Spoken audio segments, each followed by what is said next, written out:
Absolutely.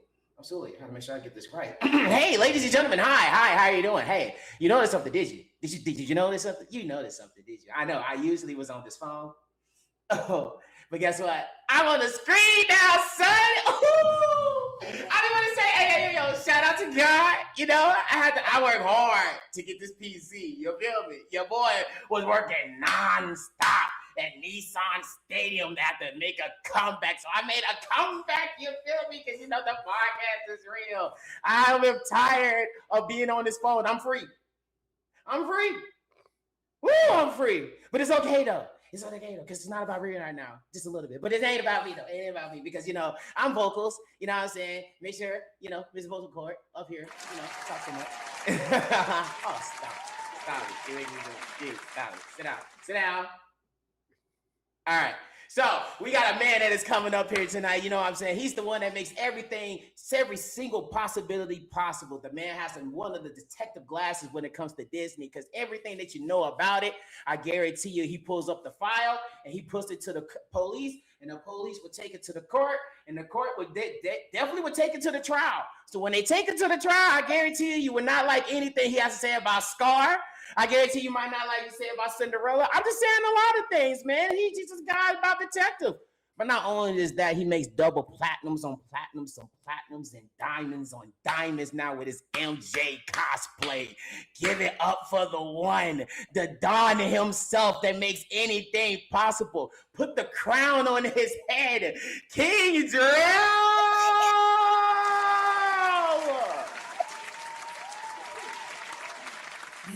Oh, yeah. I'm telling you. Hold on. Moment of silence. Hold up.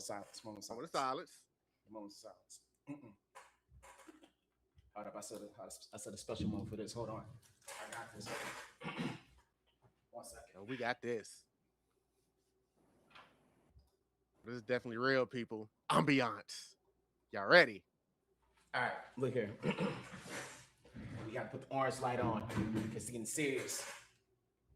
This is that mode. It's that time. Y'all don't understand. We got somebody here tonight. Y'all don't understand. Oh, we got somebody here tonight. She was flying down here on the Nimbus cloud. Oh, I'm telling you, y'all don't understand. This woman right here. This woman right here, y'all. I see her from all over the internet. She has one of the greatest conversations when it comes to Dragon Ball Z. I'm telling you, when you want to have a debate with this woman about her knowledge, I guarantee you, you're going to be like, are you fucking serious? And she's going to be like, I'm dead ass. We can talk about it. But tonight, she came on the podcast is real. She decided to say, you know what? I got time today. She got time today. What? You know how much she had time today? She just came back from a con. Yup. She was out there trying to chasing dreams. What? This is something that y'all haven't seen because she is nice, but she can also be mean. Wow.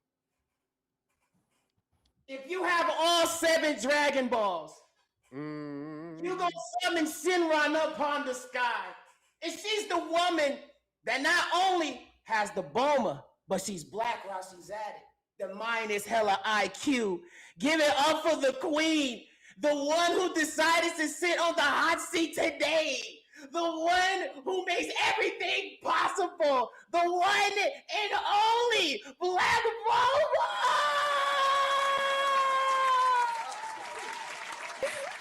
Hey, yes, sir. Yeah. Oh, yeah. She got time today. I'm telling you. Oh, I'm excited. I'm excited for this episode. I ain't gonna hold y'all. This is the first time I can honestly say I am not gonna be the devil of this episode. Well, we'll see who the devil of this episode is going to be, but I can say I hope everybody has all of their Dragon Balls, and I hope everybody's trying to go Super Saiyan. We'll get into that a little bit later. But for right now, how are you doing tonight, Blvck Bulmaa? I'm doing really good. Just kind of relaxing from coming from Houston. So I just been working and chilling, but I'm feeling good. I'm feeling great. You see, she's feeling good. She's feeling great. That power level's over 9,000 right now. So she's very strong right now, and she's ready for this hot seat. So that power level might have to get a little higher than that. But we'll find out what's going on tonight. But nephew, how are you doing? Man, look here, bro. I'm telling y'all. Okay, I think I'm done with being serious now. I think I can okay. I'm doing great. I'm fine. You feel me? Hallelujah. The God, Lord, and Savior has blessed me upon today to wake up and feel nice and free. You know, I said, you know, I was just having a good old time writing video ideas, and I done my first stream that I had in a good like year. Yeah. But it was just like a practice though, and a nice little practice. When ain't nothing crazy. Like, you know, I used to have my setups I have a theme going on with the background, with the evil music and the poppy playtimes and stuff like that, which will be coming. Wink. You know, it's a lot of, you know, I'm here. I just say I'm happy. I'm back. It feels good to be with the computer and the camera. Look, I've been away. I told you I've been in a hyperbolic time chamber, bro, because I had no PC, bro. I've been away for a long time. I've been away from the game, but I was building my craft though. So while I was away, I was still building, still working at the same time. But hey, we're back here. That's all that matters, man. He's back here. That's all that matters. Full disclosure, Blvck Bulmaa, because we don't let computers breaking down stop the show around here. He had been going live from his phone. It's been a struggle, but he's been here. Oh yeah, I ain't go away. Yeah, listen, the program keep moving, period. Absolutely. And guys, we did get it on great effect that our Jamaican brother will be here a little bit later. Y'all, if y'all come to this podcast, y'all already know how that is. So we'll be doing this for him and see where he popped up, because I'm sure he's got some DreamCon stories that I would definitely like to hear. But before we get into the DreamCon stories, because there's a lot that has happened in the past week, we got to get into other things that have happened in the past week, because it is time for the week that was, because we don't have a cosplayer this time, so there's nothing to showcase. So we are skipping straight to the week that was, which is the part of the podcast where we talk about things that have happened in the past week, not always necessarily in the anime, cartoon, nerd space, but just anything of importance or of note that have happened in the past week. So before I get into the topics that I have for the docket, we always go to our guest real quick. Other than DreamCon, because we're going to give that its own flowers, is there anything else, Blvck Bulmaa, in the past week that touched you that you would like to talk about? What can I think about? I think DreamCon really was the highlight of the week. I know you said not DreamCon, but I've honestly, that's all I've really been getting ready for. Other than that, just kind of like, I got a raise at my job, I guess. Look, what are you talking about? Round of applause. Let's go. Dude, that ain't, Lord, look at that. Look, that ain't little. Get your money. What we talking about? Spend that shit. Yeah, outside of DreamCon, that probably like one of the highlights of the past week. Hey, look, you definitely love to hear it though. So yes, because we do know that DreamCon is definitely a huge part of the past week. And that is something that a lot of people can be very happy about, or concerned about, or freaked out about. We'll get into a little bit about that later, but there's been some other things that some people may not have been particularly happy about this past week. And we talked about it a couple of weeks ago. We dedicated almost an entire episode of this podcast to Sony and what they've been doing and how they've been messing up with this whole going digital thing. You would think they would learn, right?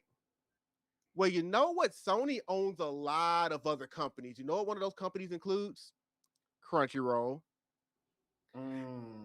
Crunchyroll has announced that starting in August, they are snatching away their physical store on Crunchyroll.com and revamping it into something different that all tiers can no longer access.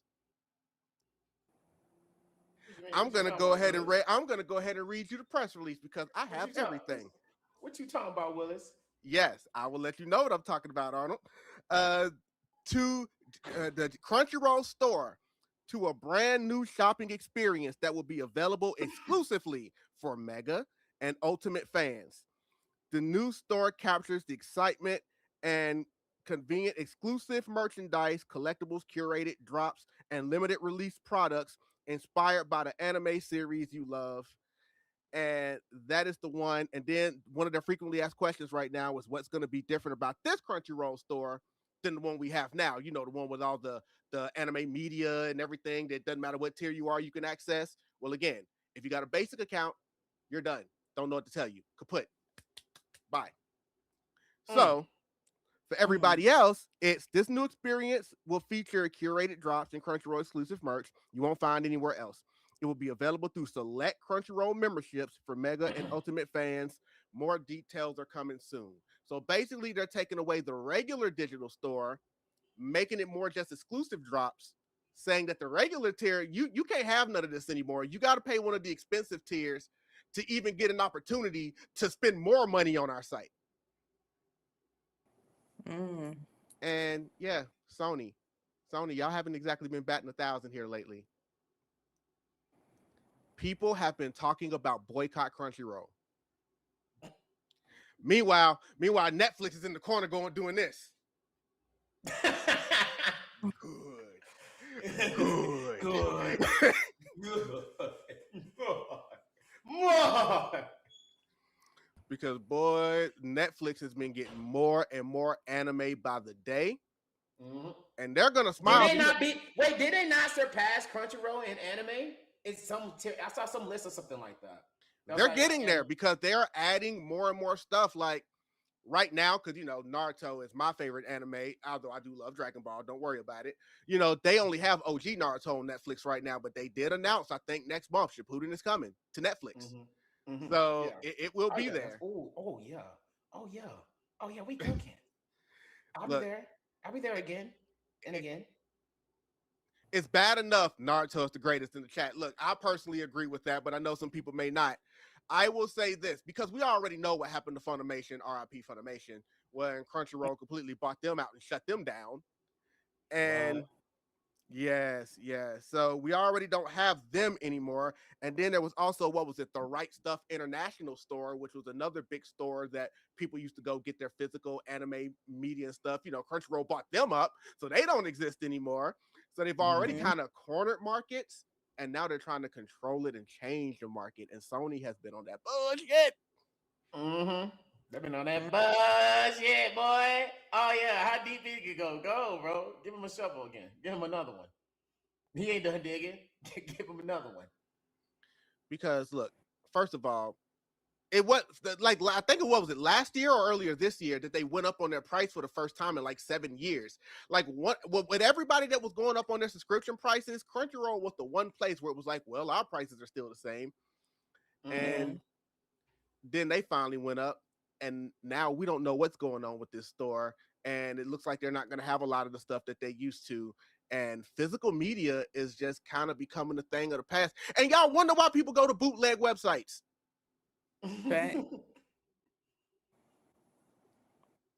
That we will not name here because we're not trying to ruin any brand deal opportunities that we may want in the future. By the way, W Crunchyroll, holla at your boy. But anyway.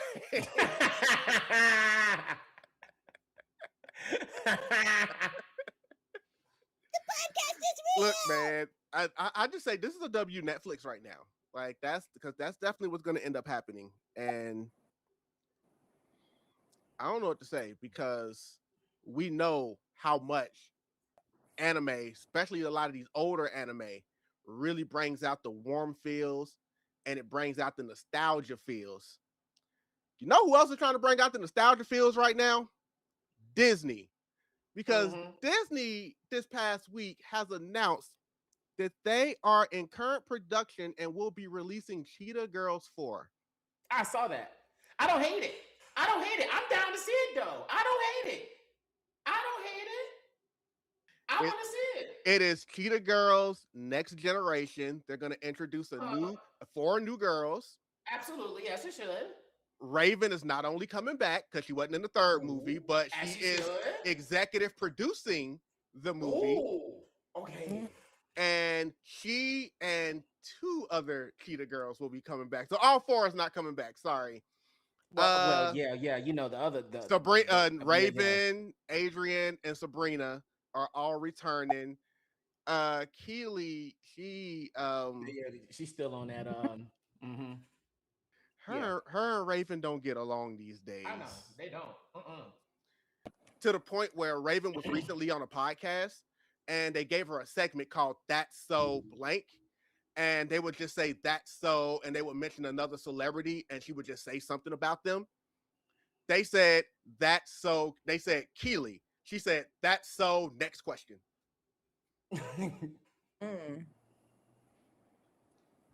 And Keely's mom went online and blasted these girls for leaving her daughter out of this movie.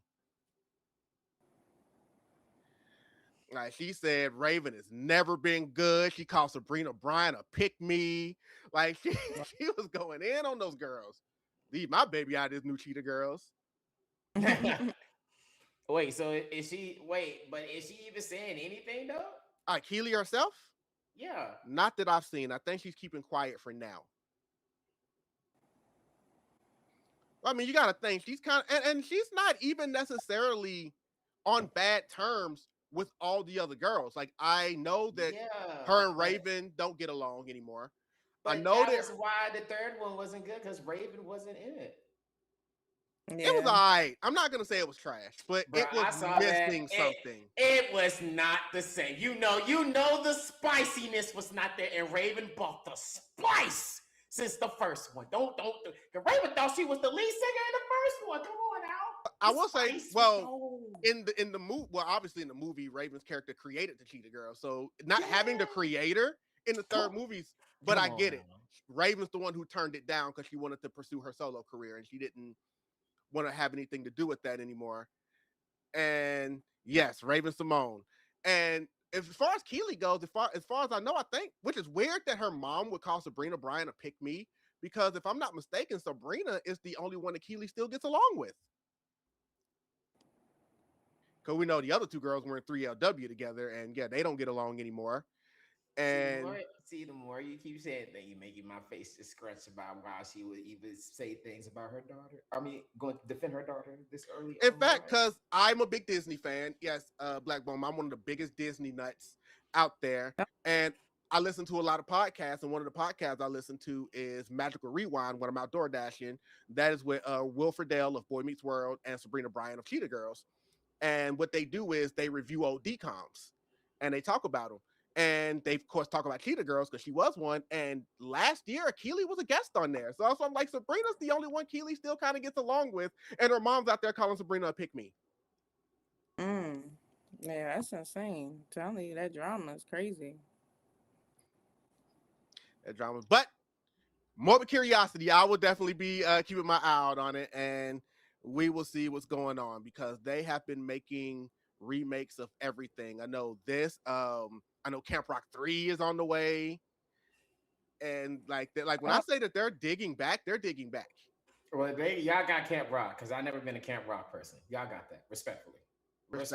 I wasn't even a big fan of the first 2, so I can't be that type of person, because I'm not even the Jonas Brothers show fan. It's like band, yeah, I like the band. They're actual, so I like their songs. Some of them, no, but like the show, and it's no. It's like when it's like Hannah Montana was around and they try to throw Jonas Brother in front of my face. I say no. No. Don't you do this around Sweet Life of Zach and Cody and Hannah Montana. Don't you just throw this out of my face. And they did. And I stood away. And I went to Nickelodeon. And you went to Nickelodeon. I went to my Drake and Josh and my Ned Declassified. You know, okay, I'm sorry. Keep going. No, but you know, shout out Cheetah Girls, Next Generation. I hope the new girls are good. I hope the younger girls will have something that they can have a new generation for. Oh, they better turn up. They better. I'm telling you, girls, they better pop it like they never popped. And I don't want to see no old. I need a new generation. New charisma. I don't need no. You got a struck. You ain't got a struck. Give me your generation. Yes. I don't need for you to show me. Don't remix. Don't sample Struck. Please, for the love of God, don't sample. They won't. They haven't done Don't it to do this that. point. Good. Okay, good. Give me an original song and give me a new generational beat. I promise you, I ain't go hate because I'ma love the creativity, but as long as it fits what they're going for, I'll rock with them. You feel me? This new generation. Hey, I ain't mad at them. Let's go. I think it'll be good in Raven's hands because if one thing Raven knows is how the Disney Channel works. I mean, she is one of the longest running characters on there between That's So Raven and its sequel series Raven's Home. She's been on the network for over a decade. So she's gonna definitely take care of it. I hope it does well. I hope it makes a lot of money. It's probably not going to make anywhere near $1 billion though, but it did make $1 billion here recently. Of course, you want to bring it. Yes, of course I'm going to bring it up.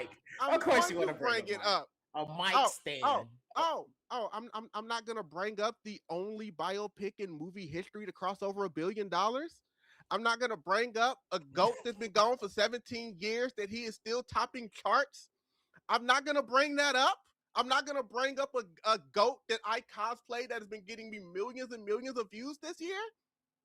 Of course I'm going to bring it up. Shout out Michael Movie for crossing $1 billion, the only biopic to do it, the highest grossing biopic of all time. The third highest grossing movie of the entire year. Lord knows Moana's not going to get anywhere close the way it's taking. Oh boy, I know. I gotta make a skit about that because I know the mouse throwing. I know he's swinging in the air right now after that one. Like, God damn it, the Moana's supposed to be it. Well, maybe don't do a live action remake of something that didn't even come out 10 years ago. I know. And everything Dwayne Johnson has touched lately has not turned to gold at all. So. He might have to go get back in the ring. Okay, he just getting money lately. That's all. He getting money. That's why they're trying to do a Jumanji 3. Yeah. What's with that? Oh, what's with that emoji? Nate slacked in. He ouch. Yes. No. Definitely. Shout out the Michael Movie because I had to definitely bring that up because that is someone near and dear. I need to get a Michael poster on my wall. I haven't found any I like. That's the only reason there's not one on my wall, by the way. I know because somebody tried to ask, you're such a big Michael fan, he's not even on your wall. When I see one that I like, he'll be on the wall. Okay, so we'll get that out the way right now. But in the meantime, there's something that we can get out the way right now, and that is something that did happen this past week because there was a con. Go for it. Yes. I was waiting. Let's jump into it. Yes.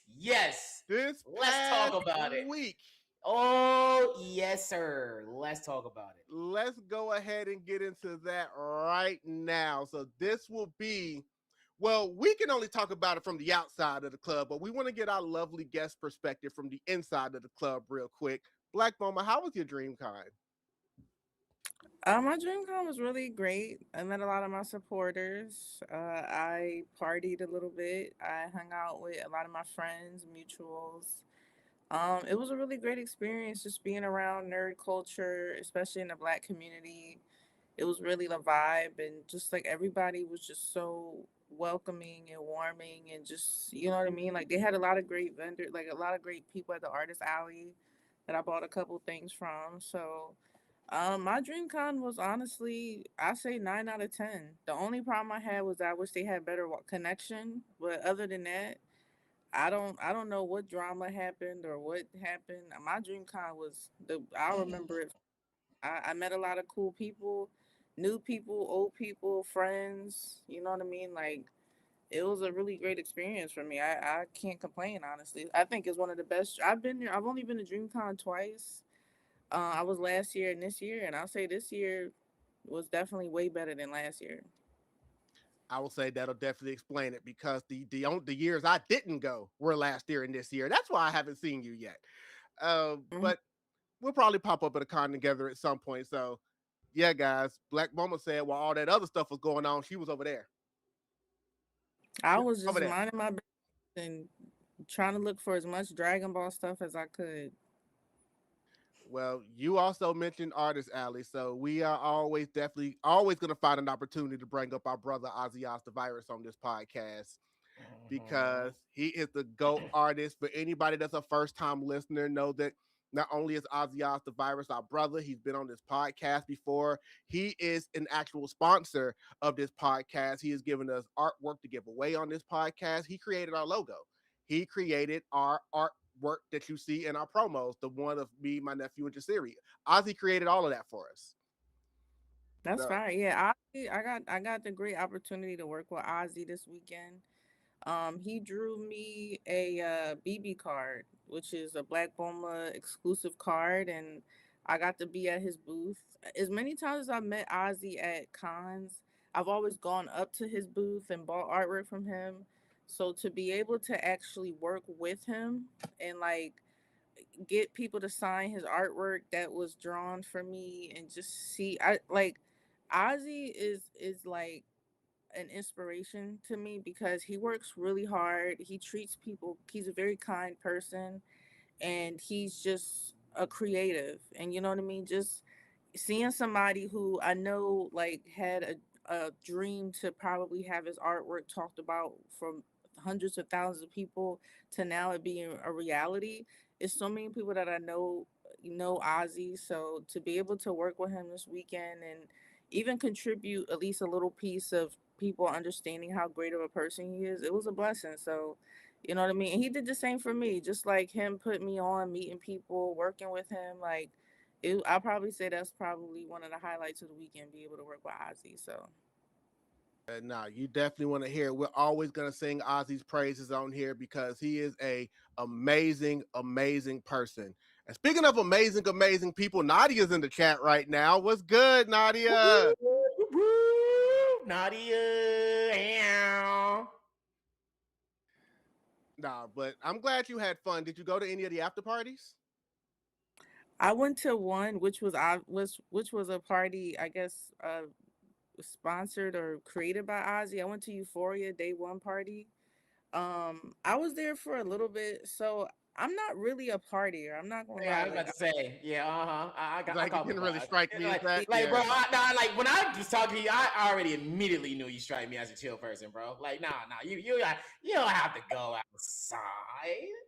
It was more. I went to that party. That was pretty much the only party I went to, which was the Euphoria joint. But that was just because I was a special guest there. But other than that, like I'm more of a like chill in the house type of person. All the parties look lit though, but I get this thing where it start getting like shoulder to shoulder. It's hot. I want to go back to my hotel. Like I left immediately as soon as it started getting shoulder to shoulder. I was like, I want to go. So I knew I Oh, she's wasn't touching me. I'm leaving. had to go. I was even though I know the parties was lit. I'm not a partier. I'm not even gonna fake the funk. Like I'm just not. Yeah, that she said she's not even gonna fake the funk. You're not going to see Blvck Bulmaa on the dance floor in the dance circle, guys. Sorry. But That is you will not. No, I find her. You'll find her searching these Dragon Balls, though. I you guarantee could. you. It depend on how much I drink. Like I will go to a party, but I mean like I don't go to I can't go to parties back to back. Like that Euphoria John, that was pretty much it. But I will go to a party. Like I'll be on the dance floor twerking and shit like that. I'll be turning the fuck up. You mean? Other than Okay. that, I'll be Oh, my fault. Hey, my fault. Hey, I'm gonna shut the fuck up. I shut my bitch ass up. listen. I'm from Philly. You had to go to parties in Philly. Like you mean like we be doing our big one. You But said I'm just chill now because I'm in my 30s now. You mean I'm a mom? I be chill for real. that look. I'm older than you, so I definitely understand. Even when I go to them, I spend a lot of it sitting down because I'm like, I'll go turn up a little bit. It's like, all right, y'all got that.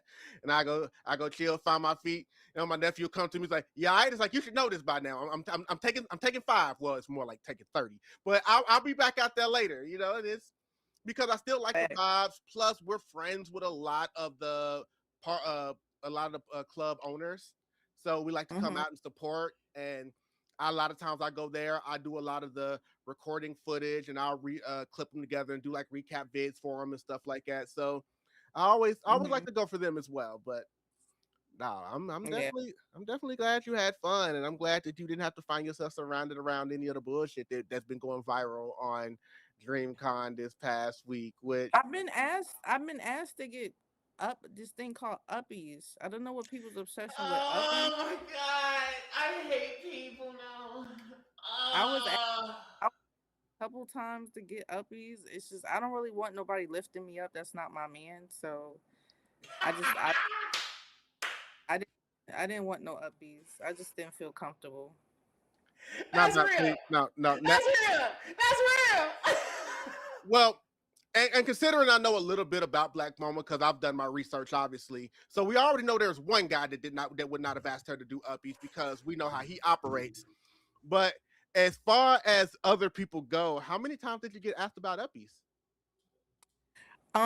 It wasn't a lot. It was probably about 3 times. Three. They Three were times like is still a lot. it was 3 people. One of them was a friend of mine, and then it was like 2 other random people who were doing. I guess they were doing videos or something. They wanted to record picking me up. I just was like, nah, I'm okay. Like I didn't really just feel. I didn't feel comfortable. You know what I mean? That's all. No, Like, I Nah, man, understand. not I understand.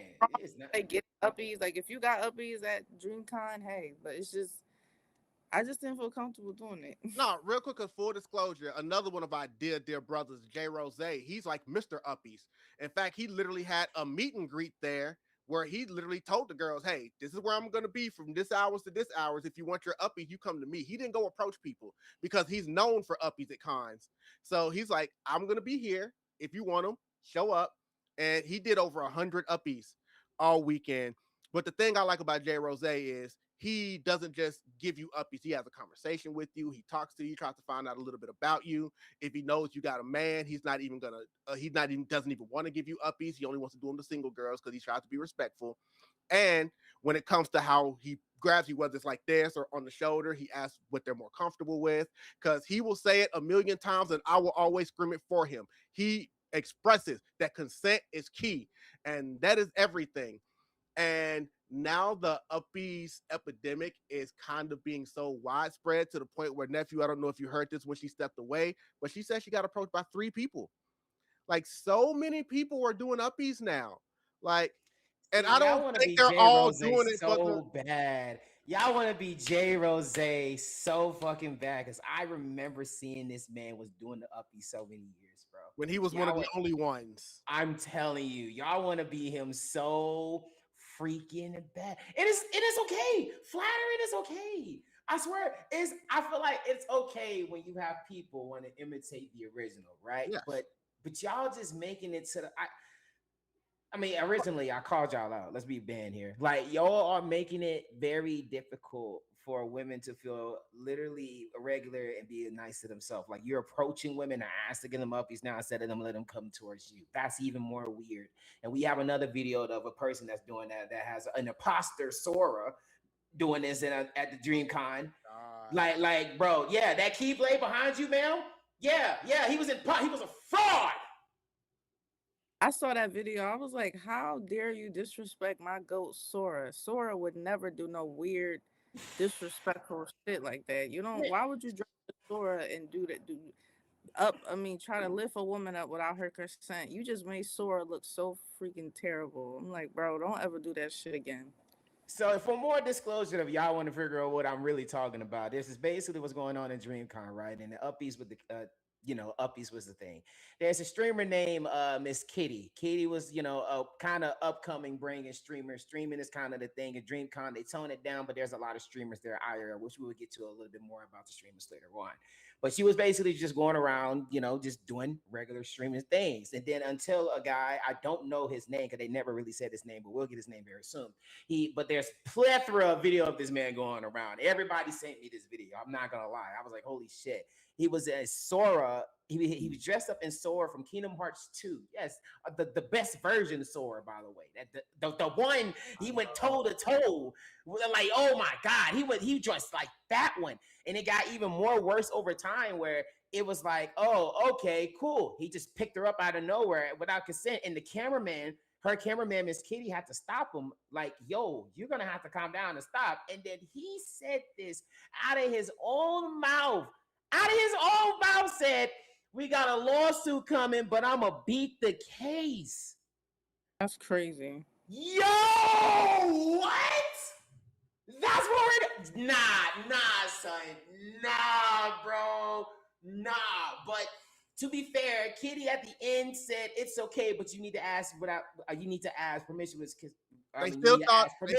it was So weird. she was fine, but she still called it was weird at the same time in altercation. So the guy could have had a bigger charge and a lawsuit than it actually was. But this is making it more worse for you, my guy, because look what you just did. Look what you did. I'll say two and you things did it on that. Stream? You're Yes. insane. I'll say two things on that. Number one, the fact that nobody's been able to come up with his name yet shows you how insignificant this guy is. Because if he was even a halfway decent content creator, people would know who he is by now. Number two, the fact that after he said that, you can hear them telling him what you're doing is inappropriate and wrong. And he responds, I don't give a How they didn't have security rough him up a little bit on the way out after that, I don't know. But that is where we are right now with people. But the thing is, the reason we bring that up with Uppies is because some of these guys, because we know there's copycats. Like we talk about our guy, Shonen Showdown. There's other people that do anime boards. Okay, that's cool. You see something that's working, you want to do an anime board. Or you see certain questions people are asking in interviews. Okay, you want to ask those certain things in interviews. But when it comes to the epidemic of, oh, that person is touching and picking up women, I want to touch and pick up women. What we don't understand is that person's being respectful and asking for consent. And you're over here being weird, messing it up for everybody else who's doing it the right way. Mm-hmm. You're definitely messing up for J Rose. Because even some of the other uppies that I've seen, like J Rose, like I said, he asked them ahead of time how you want to pick them up. He knows how to pick up bigger women because he's got the challenge. You know, J Rose stay in the gym and stuff. I'm seeing the other way some of these guys I saw picking up some of these girls. Some of these guys dropped girls at this con because they couldn't pick them up. Like, if you can't do it, don't do it. Weak. And then they be trying to use that as an excuse to touch them in crazy places, like the one video that I really don't want to get too deep in because I don't want to get too much exposure on this podcast because, you know, screw them. I already did on my page. No. I went crazy. I want everybody out. I don't give a damn. I love DreamCon, but it's not DreamCon. It's just the community that is making it weird. And I know that's not like the specific ones that's been there like the OG was. It's like the newer people from the outside that is coming in. Like, that's what makes it even so weird about this entire thing with DreamCon. It's like I see so many other sides perspective. I saw some with Drew when she was going to the YouTube lounge, but I saw that was going, even though that was his own thing, but that was a positive result. I saw the dodgeball. I saw a bunch of things going on stage of the DJ battles. I saw a lot of positive things. It was a lot of positive things that was going around at DreamCon, but it was just absolutely weird even more. Just to the fact of seeing the people have just do things like people boxing in the event, which is insane because that's literally one of the main things you don't want to have a fight. Unsanctioned, by the way. Like this boxing in there. I saw a person got his head flipped and had his head cracked open, by the way, like a can opener. Like, mama, I'm not making this up. Like, look, I cannot pretend, love. He cracked his. By the way, real quick, I need you to put a pin in that real quick because, ladies and gentlemen, back from his week in Texas, still reigning New York supreme, our Jamaican brother, Jasirii!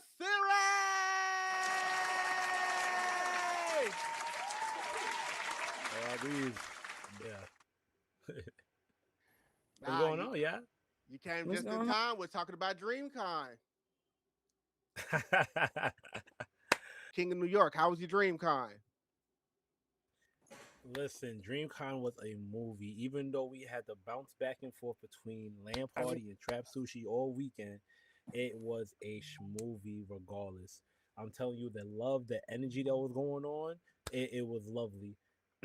I didn't even get a chance to talk to you because behind the footage, I ain't gonna lie, I was up on that stage. I was doing that thing, you feel me? And the energy was pure love, down to the dancing, down to the people being around. And then shout out to PUE too, because they had a night party on Sunday.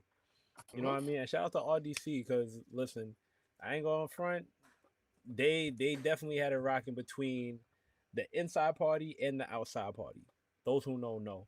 But man, I'm not gonna front. This was honestly the most love that I've gotten at a convention as a creator overall. I ain't gonna front, especially this year. and you love to see it. Like, and that, but that's also a big testament to your growth as well. So the more that you grow, the more you get the attention, especially if you went to DreamCon, because DreamCon videos right now are doing crazy numbers. So if you got anything DreamCon related, drop that content. It is getting a lot of attention right now. You know, That's so a fact. we've seen the clubs, we've seen the after parties, we've seen the music video. Shout out Justin Fro, my And man Justin, and the panel into the and the, Spider-Verse. yes, shout out Like that panels, was lit. shout out Chris. Like, just shout out so many people, man. Like I said, yes. Was there a lot of weird things happening at DreamCon? Of course there was. Was there people lifting people without their consent? Yes, of course. Was there a streamer there talking about, I think anime people are weird, but I'm here to stream? Absolutely, that was going on. Did people find condoms laying around on the floor? I don't know what to tell Yes. you, but that doesn't take away from all the positive, because it is still for the blurs. It is still there. It still might need to be gate kept just a little bit, but it is still for the blurs and the nerds to come out and have a grand old time.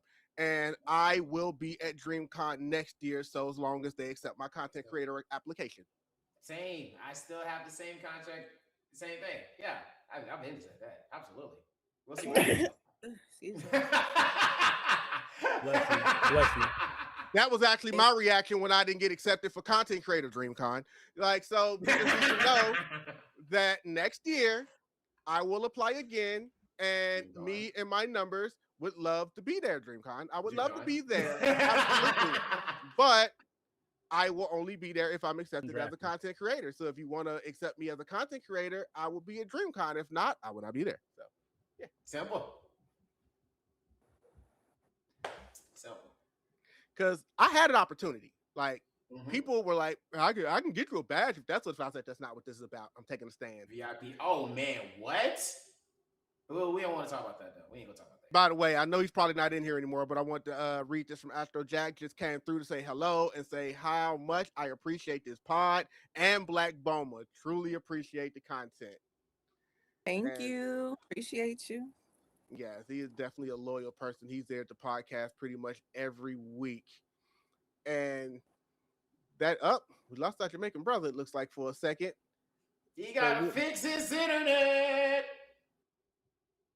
I would tell you what, well, while he goes ahead and fixes his internet, this is a good time to go ahead and segue into the next thing, because like I say, we can't have a first-time guest on here without finding out a little bit we finna burn. about our first-time guest. Well, not yet.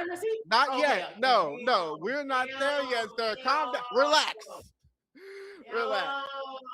It's time for a little self-glazing, because she's such an amazing person that I would love to know a lot more about Blvck Bulmaa that she would be gracious enough to tell us about. So it is the Who is Blvck Bulmaa section, because I would love to know, like, her beginnings, you know, where her love for Dragon Ball started.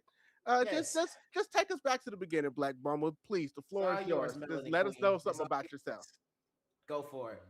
Oh, I just grew up watching it like everybody else on Toonami. It came out week to week. You know, I was a young boy. Well, sorry, I'm from Philly.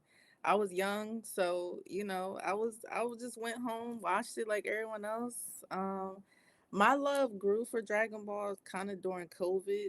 I had watched Dragon Ball Super for the first time, and I like fell in love with it. So I just decided that, you know, even though I loved Dragon Ball growing up, I felt like super deep in love with it when I saw the story of Dragon Ball Super. I read the manga.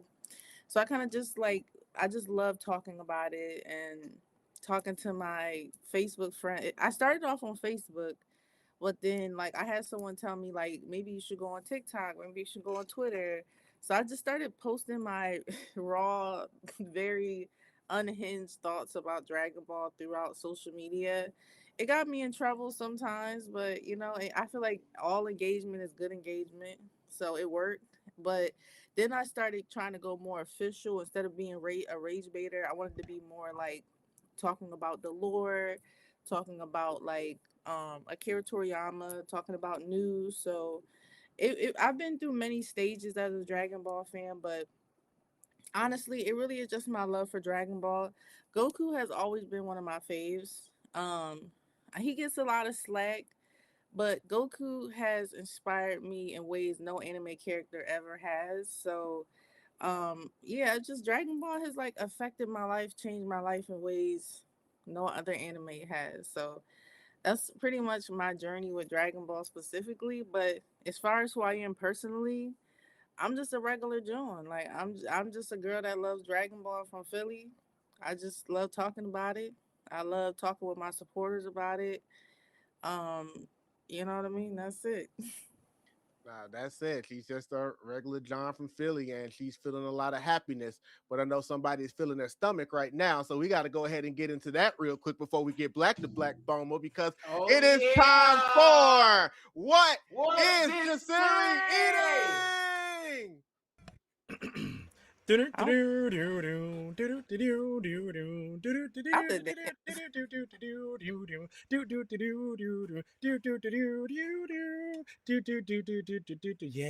So I couldn't help it. I'm so sorry, Black Bowman. I had to take a couple bites because I put my foot in this. I'm telling you. Oh my goodness. So right now we have soy teriyaki, honey glazed salmon. Yes, honey glazed teriyaki salmon. Oh my goodness. You see all the onions and mince on there is wonderful.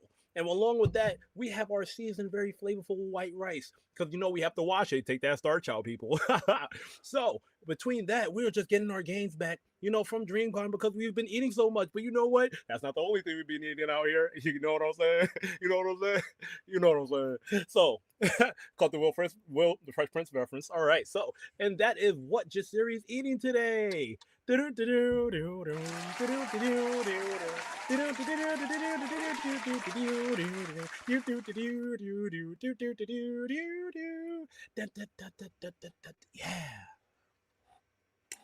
Hungry as fuck. Did he just say that? We might have to transition what is Jasirii eating to Jasirii just said that. So he just said that. What? but no, but What are you guys talking about? So back to Black Boma, yeah. Black to Black Bulmaa, yeah. So no, so it would be safe to say that Dragon Ball franchise is probably your favorite anime. We don't really need to get in any others right now because we definitely got a lot of Dragon Ball that I would love to talk about right now. But like you said in the beginning, you were a rage baiter, and I will say this: I have followed your content for a while, so I do know about some of them early days. I wouldn't say you necessarily do rage bait content anymore. However, you did just make one sweet, innocent Dragon Ball video that still pissed a lot of guys off. Oh gosh, please. I said, yeah, go ahead. I'll let you tell them. I said, as a man, why aren't you a Super Saiyan? And I said, lock in. I have been getting taunted by that video for months now. I can't escape it. People are still like replying to it and making videos about it and using my audio as like gym motivation. Like there's like this. Oh no! Oh! This is like this transition from them like being fat, and then they just like doing they got the muscles in the gym and flexing and stuff like that. And I'm like, bro, did it really? It's like hundreds. I'm not kidding. Like if you go under my audio, there's hundreds of gym videos of like gym guys like me talking. I'm like, I did not know that video. Hold on. You making people motivate out here. Hold on. Wait a minute. Hold on. We ain't even act like she ain't making people motivate out here, dog. Hold on. Okay, clock it. So I'm tagging you next week in my video copy. No, like it has definitely gone absolutely crazy to the point where, like you said, there's a lot of people that have been doing like motivational videos, like them in the gym.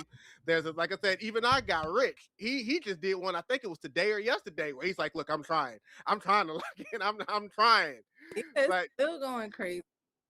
Mm-hmm. There was a lot of guys that also felt some type of way though, like you were like literally insulting them, and I don't get it. How dare you? I will say that like while I have gotten some really funny videos and stuff like that, I've actually had guys cussing me out in my DMs, like really like straight up calling me like the B word, getting mad, like. And I was like, bro, it was only supposed to be a joke. Like, it really was.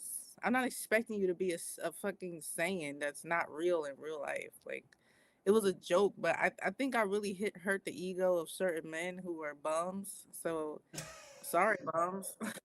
I can't help that you're a bum. That ain't got nothing to do with me, honey. Push the button.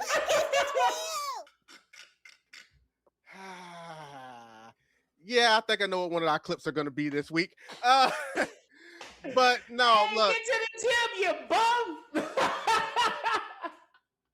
man, I don't know. What I mean?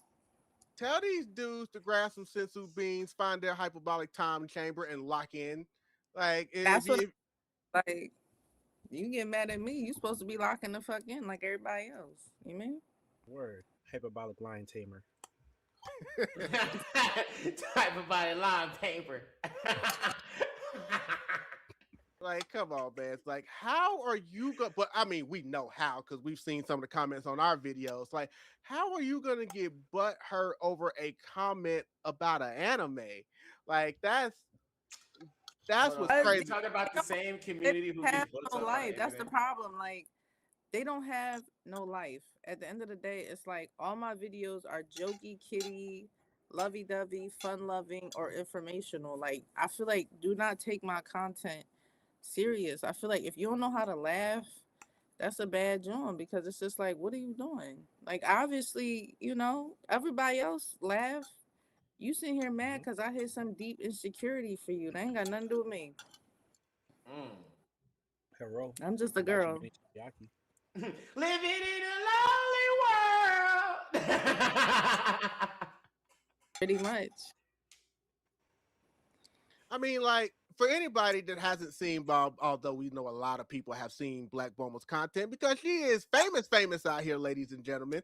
But for some people that may have, she literally just makes the simple comments, a lot of her videos about just how big of a Dragon Ball fan she is. You might just say something like, oh, while y'all are all out here being all outside and stuff, I'm just sitting in here watching my Dragon Ball Z marathon. Like, what? There's nothing wrong with this. But people, I don't know, man. I think it's just like because I'm simple, people just get like a little bit. So Dragon Ball fans specifically are very hard on the anime and hard on people who watch it. They think every Dragon Ball fan is supposed to be extremely educated on the series. They don't really take into account that I feel like there's levels of Dragon Ball fans. There are those who are extremely invested in it. There's people who just grew up with it. There's people who casually watch it. There's people who are just anime only. I feel like there's no category of what a real Dragon Ball fan is. I just love anybody who just loves the series. That's pretty much it. Whether you're just an anime only, manga and anime, or even if you started with Dragon Ball Z, even if you're just appreciating the series, I feel like you are a Dragon Ball fan. But a lot of people think that I'm just this Dragon Ball connoisseur who just knows everything, and I don't. Like, I just love Dragon Ball pretty much. You might not know everything, but I bet you know a lot. Real quick, what's good, Cosmos? Yerk. Cosmo. I don't know. You got the name Blvck Bulmaa, and Bulmaa knows damn near everything. So I don't know, sweetheart. Like you got the IQ knowledge. I will say this because we know what happens anytime you have a channel that's dedicated literally to one franchise, and that is what you are. You're going to be known as the Dragon Ball person, which there's absolutely nothing wrong with. But I know you've had a lot of people running up on you trying to quiz you about Dragon Ball. Oh, I get quizzed all the time. Like, whether it's dating, whether it's regular people, I feel like that's the biggest thing I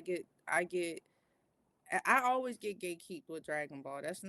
I've had people just, the only conversation is, all right, well, since you feel like you're a big Dragon Ball fan, what's this? What's that? It's like, my knowledge have been tested multiple times and I failed a couple of times. I don't remember everything, but I feel like just because I don't know this, that doesn't make me lesser of a Dragon Ball fan.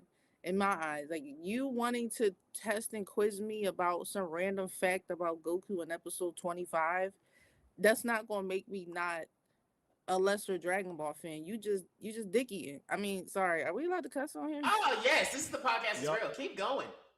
Nah, Okay, look, this is the podcast is real. We are late night. okay.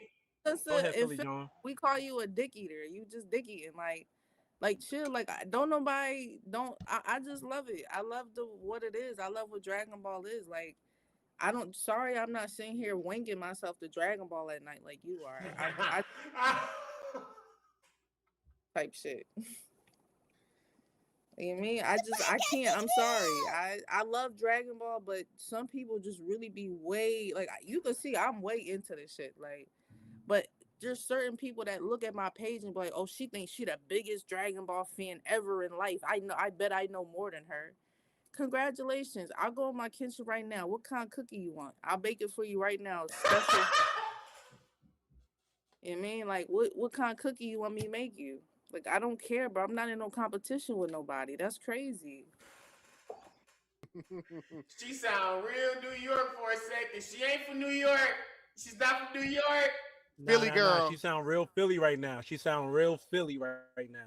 If you know Philly, like how I've been to Philly Johns they be going in. I ain't gonna lie. That's why that relationship be like, yo, what up, digga? What you diggy to? You know what? Shit. What you trying to do now? I'm crying. Yeah, I be chilling for. Listen, if somebody's a bigger Dragon Ball fan than me, you win. I concede. You're better than me. Go ahead. Well, I'm still going to call you the biggest Dragon Ball fan because, I mean, you dedicate an entire thing to it. You make a living off of it. I'm pretty sure you do pretty well with your Dragon Ball content. And if somebody wants to come through, because we like debates, we've seen them, we know, we literally am friends with the biggest Tony Chopper fan of all time. And every now and then, there will be somebody that will slide through and say, no, I'm the biggest Tony Chopper fan. You know, let's compare stuff. And it's like, okay, it's fun. But then I see when I go on X and somebody's not only saying that they're a bigger Dragon Ball fan to you, but then they're also taking shots at you. And I'm like, why was that even necessary? Oh, you're talking about, yeah. So, okay. So what happened with that was, so the girl basically said that, so I did an interview with somebody called President Rose. I did that on YouTube about a week or so ago, 2 weeks ago. And it was a really great interview. We had fun. It got really goonerish at the end. I don't know, but it was pretty fun. And the girl screenshotted the thumbnail and replied on Twitter and said that oh, I'm a bigger Dragon Ball fan than her, because he titled it talking to the biggest Dragon Ball fan girl. Yeah. Which again, I don't self-proclaim myself as that. Some people have called me that, which is fine. But I don't never call myself the biggest of anything. You know what I mean? So she screenshotted it and she proclaimed to be the biggest Dragon Ball fan. But then she also mentioned about my use of AI and that I don't support artists and things like that. So it was just a bunch of lies. Some people was on there calling me saying that I was homophobic, that I use artists' artwork and put it in ChatGPT. And I'm like, where's the proof of all of that? First of all, I've always supported artists. I won't lie and say that I don't use ChatGPT, because I do. That's not something I'll ever lie about. But there has never been a time where I have gotten an artist's artwork and put it in ChatGPT, or conjured any artwork of an artist and put it in ChatGPT, because I don't have to. I have a literal art wall. I have tattoos all over me where I paid hundreds of dollars for artists to draw on me. I just paid for a tattoo at DreamCon, hundreds of dollars. You know what I'm saying? So when you be accused of things simply because the girl is insecure and she feel like she's in competition with me, it's crazy. When it's like, I'm more of a let's work together than instead of beefing with each other, because there's not a lot of women who like Dragon Ball. I'm not gonna lie. So if you do love Dragon Ball like I do, even if you don't like my use of what I do, to try to be in competition with me is crazy, because I already won. So it is what it is. Look, I think I have probably pushed the button on this episode more than I have in a while. You did. I don't even know what clips I'm going to pull at this point. But no, how you going to compete with somebody who's not competing at all? Like, I'll never understand that. But I saw that and I'm just like, it was unsolicited. It's not even like you stole her man or pissed in her cornflakes. Like, owe her money or anything. It's like, what's even bringing this on? Nothing. That's why I saw that. I went on Twitter and I was like, what did I do to you? Even like my thing about it is, even if I don't agree with what somebody's doing, or I feel like anything, the block button be free. I wish I could tell more people that. If you do not like the fact that I talk about Dragon Ball every day, if you're tired of seeing my Dragon Ball content or whatever, you can block me. I'll never know. I'll never know. You know what I'm saying? It's not like I'm checking to see who blocked me today. You know what I mean? But people rather, what I'm learning is that people would rather like beef with you and get clout off of you than to just simply move on. I don't like having beef or issues with people because I'm not an arguer. I'm more of a lover, not a fighter. I love collaborating with people and supporting people and being there for as many people as I can than sitting here trying to go back and forth with people on the internet. You won't really never see me doing that. I'll concede every time. You win. Whatever you believe I am, that's what I did. Whatever you feel like I am, sure. I don't have time, you know what I mean? So I'm too much of a lover to have another Dragon Ball fangirl be mad at me for no reason. Well, we literally could just be working together, you know what I mean? Yeah, you ruined your Dragon Ball collab for life. Life. We done. Exile. No. And I'm a sweet pie. Everybody, listen, I have hundreds of people who can vouch for me. You meet me in person, I'm a hugger. I'll force a hug. You know what I mean? I'm a lover. I'm a hugger. I'm very sweet and kind. Hold on. I believe in consent.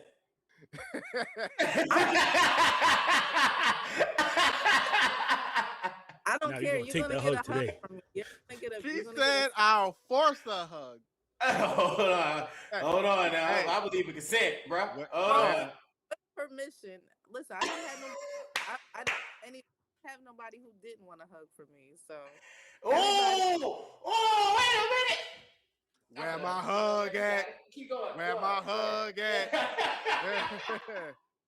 I'm just a very affectionate person. Like I'm very affectionate. So I'm a hugger. Like I don't know when I was meeting my supporters, they want to give me like this dab handshake. I felt like a dude. I was just like, bro, just give me a hug. Like I'm a hugger. Like I don't know. I didn't. You know. After you heard her, she said, "Where my hug at?" Yeah. Hey, where my hug at? Where my hug at? Hey, where my hug at?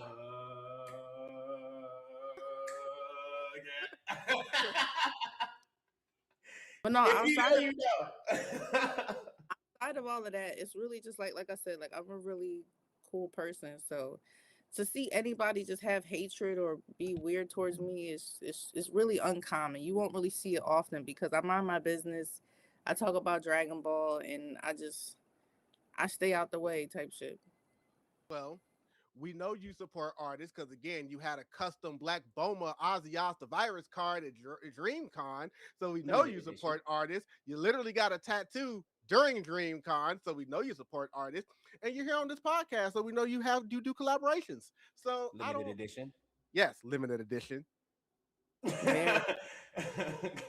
That's what I really want to put out more than anything. Like, even if people don't support me or not support, but are okay with, which a lot of people use ChatGPT with their content.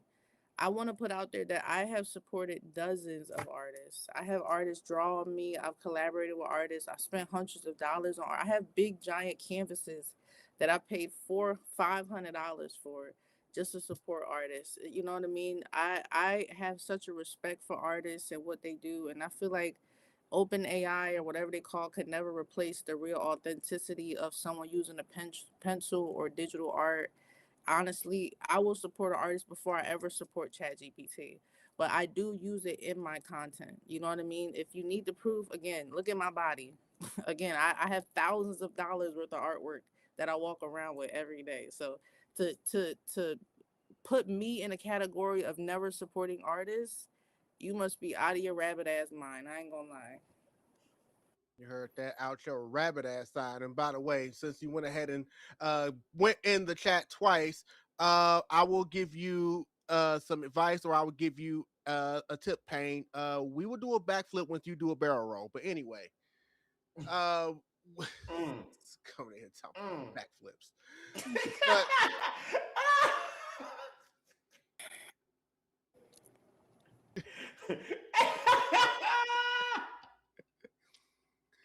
But no, but that guys, and yes, if you guys don't already follow Blvck Bulmaa, you can follow Blvck Bulmaa. If you are a big fan of someone who's just chilled and sweet, you should follow Blvck Bulmaa. If you're a fan of Dragon Ball of any variation, you should follow Blvck Bulmaa. But we do also know just because she is big on Dragon Ball doesn't mean that Dragon Ball is the only thing that she likes or it's the only thing that she listens to or watches. So we need to get to know about some other things that she watches, because there's this thing that we do on this podcast, and we got a first timer here. So we are going to go ahead. Burn the seat! Yes! Yes, we get to burn the seat! Burn it alive! Yes, sir! Yes, sir! Warning, the disclosure, everything that you're about to hear right now is about to be a nice and friendly competition of just nerds talking about, nerd culture. Okay, you might probably hear us cuss each other out. You might hear us say some things. Hey, you might hear us say some things that might sound or mean hurtful. But I guarantee you, we are just having a great, lovely conversation. We are not trying to assassinate or create each other. We're just over here being Saiyans and having a good old sport conversation. All right, okay, all right. Boy, are you ready to burn in the seat? And we got Saiyan pride over here, so just know that. Woo, I'm ready for this. Nah, she's ready too. But now, the first thing, we're going to find out what else other than Dragon Ball that you watch, because we do have this thing that we do on this podcast. And since you're on here for the first time, it is time to officially get you on the tally. So, Blvck Bulmaa, I need you to please say this with your whole chest. Nickelodeon or Cartoon Network? Oh, and I know you're a Dragon Ball person, so I'm just throwing this out there now. Toonami does not count. Boom. Right there. Take it out of there. That's hard. I gotta go Nickelodeon. Okay. I'm not surprised at this point. I love Nickelodeon because I love SpongeBob. That's my fave. That's literally one of my favorite cartoons ever in life. So Cartoon Network was cool, but Nickelodeon it was real goofy. I don't know. I just love Nickelodeon. Okay, what else did you watch on there other than SpongeBob? What put a smile on your face? I like Fairly Odd Parents. I don't know. It was a bunch of them Jones on there that I liked, that I can remember. I don't know. I haven't seen Nickelodeon in a minute. I know Cartoon Network had like Billy and Mandy and all the other stuff. I just feel like Nickelodeon had like all that and stuff like that. I feel like I went more towards Nickelodeon more than anything for like cartoonish type of things. Cartoon Network always had more like adult-ish cartoonish humor. Like, wasn't Powerpuff Girls on Cartoon Network? Mm-hmm. Or am I tripping? Mm-hmm. Yeah, Powerpuff Girls always had like they made more adult jokes. Even Nickelodeon had Ren and Stimpy. Yeah, I'm about to say, come on now, hold on. It depends. It depends. And Rocko's Modern Life. Right, Modern Life. Come on. Thank you. We're here. That's not my era. I didn't grow up watching Ren and Stimpy and Rocko's Modern Life. I grew up watching other Jones. Let me guess, like Rugrats. Both of them. No, that was like Jimmy Neutron. Yeah, Rugrats, Danny Phantom, My Girl, Teenage Robot. My Life is a Teenage Robot. Yeah, that was Chalk Zone. Oh, I love Chalk Zone. Wait. I have to rewind for a second because I think I might have a flag on the play. You said you grew up watching Rugrats? Yeah, I grew up watching. You do realize that Rugrats was on the channel longer than Rocko's Modern Life and Ren and Stimpy, but you said that wasn't your era. No, I mean, like, I just never tuned in. Not to say that it wasn't my era. I'm saying, like, I never really watched Rocko's Modern Life or Ren and Stimpy. I guess when it came on, I never watched it like that. I guess I'll say. Fair enough. Because when you have multiple channels, I did watch Cow and Chicken. I think that was on there too. Cartoon Network. I know that's Cartoon Network. That's Cartoon Network. But Cow and Chicken was very crazy. Yeah, I love it. I do watch. Yeah. What about Angry Beavers? I like Angry Beavers. Oh, that's Nickelodeon. That's Nickelodeon. No, that's Nickelodeon. Cat Dog, that was a good one. Yeah. Starting to cook. Yeah. Um, yeah, I think honestly it's so hard to pick which one because they were both so interchangeable for me. It just depended on what was on. I was either going from Cartoon Network to Nickelodeon, Nick at Night, Toonami. It was just like it depended on the time and what was going on. Like if Nickelodeon did that nut shit with turning the fucking whole thing off for the go outside and play shit straight up Cartoon Network. I don't know. Remember they had the day of play when they forced you to go touch grass as a kid. I'm like, bro, I'm going to Cartoon Network. What you talking about? I ain't going outside, bro.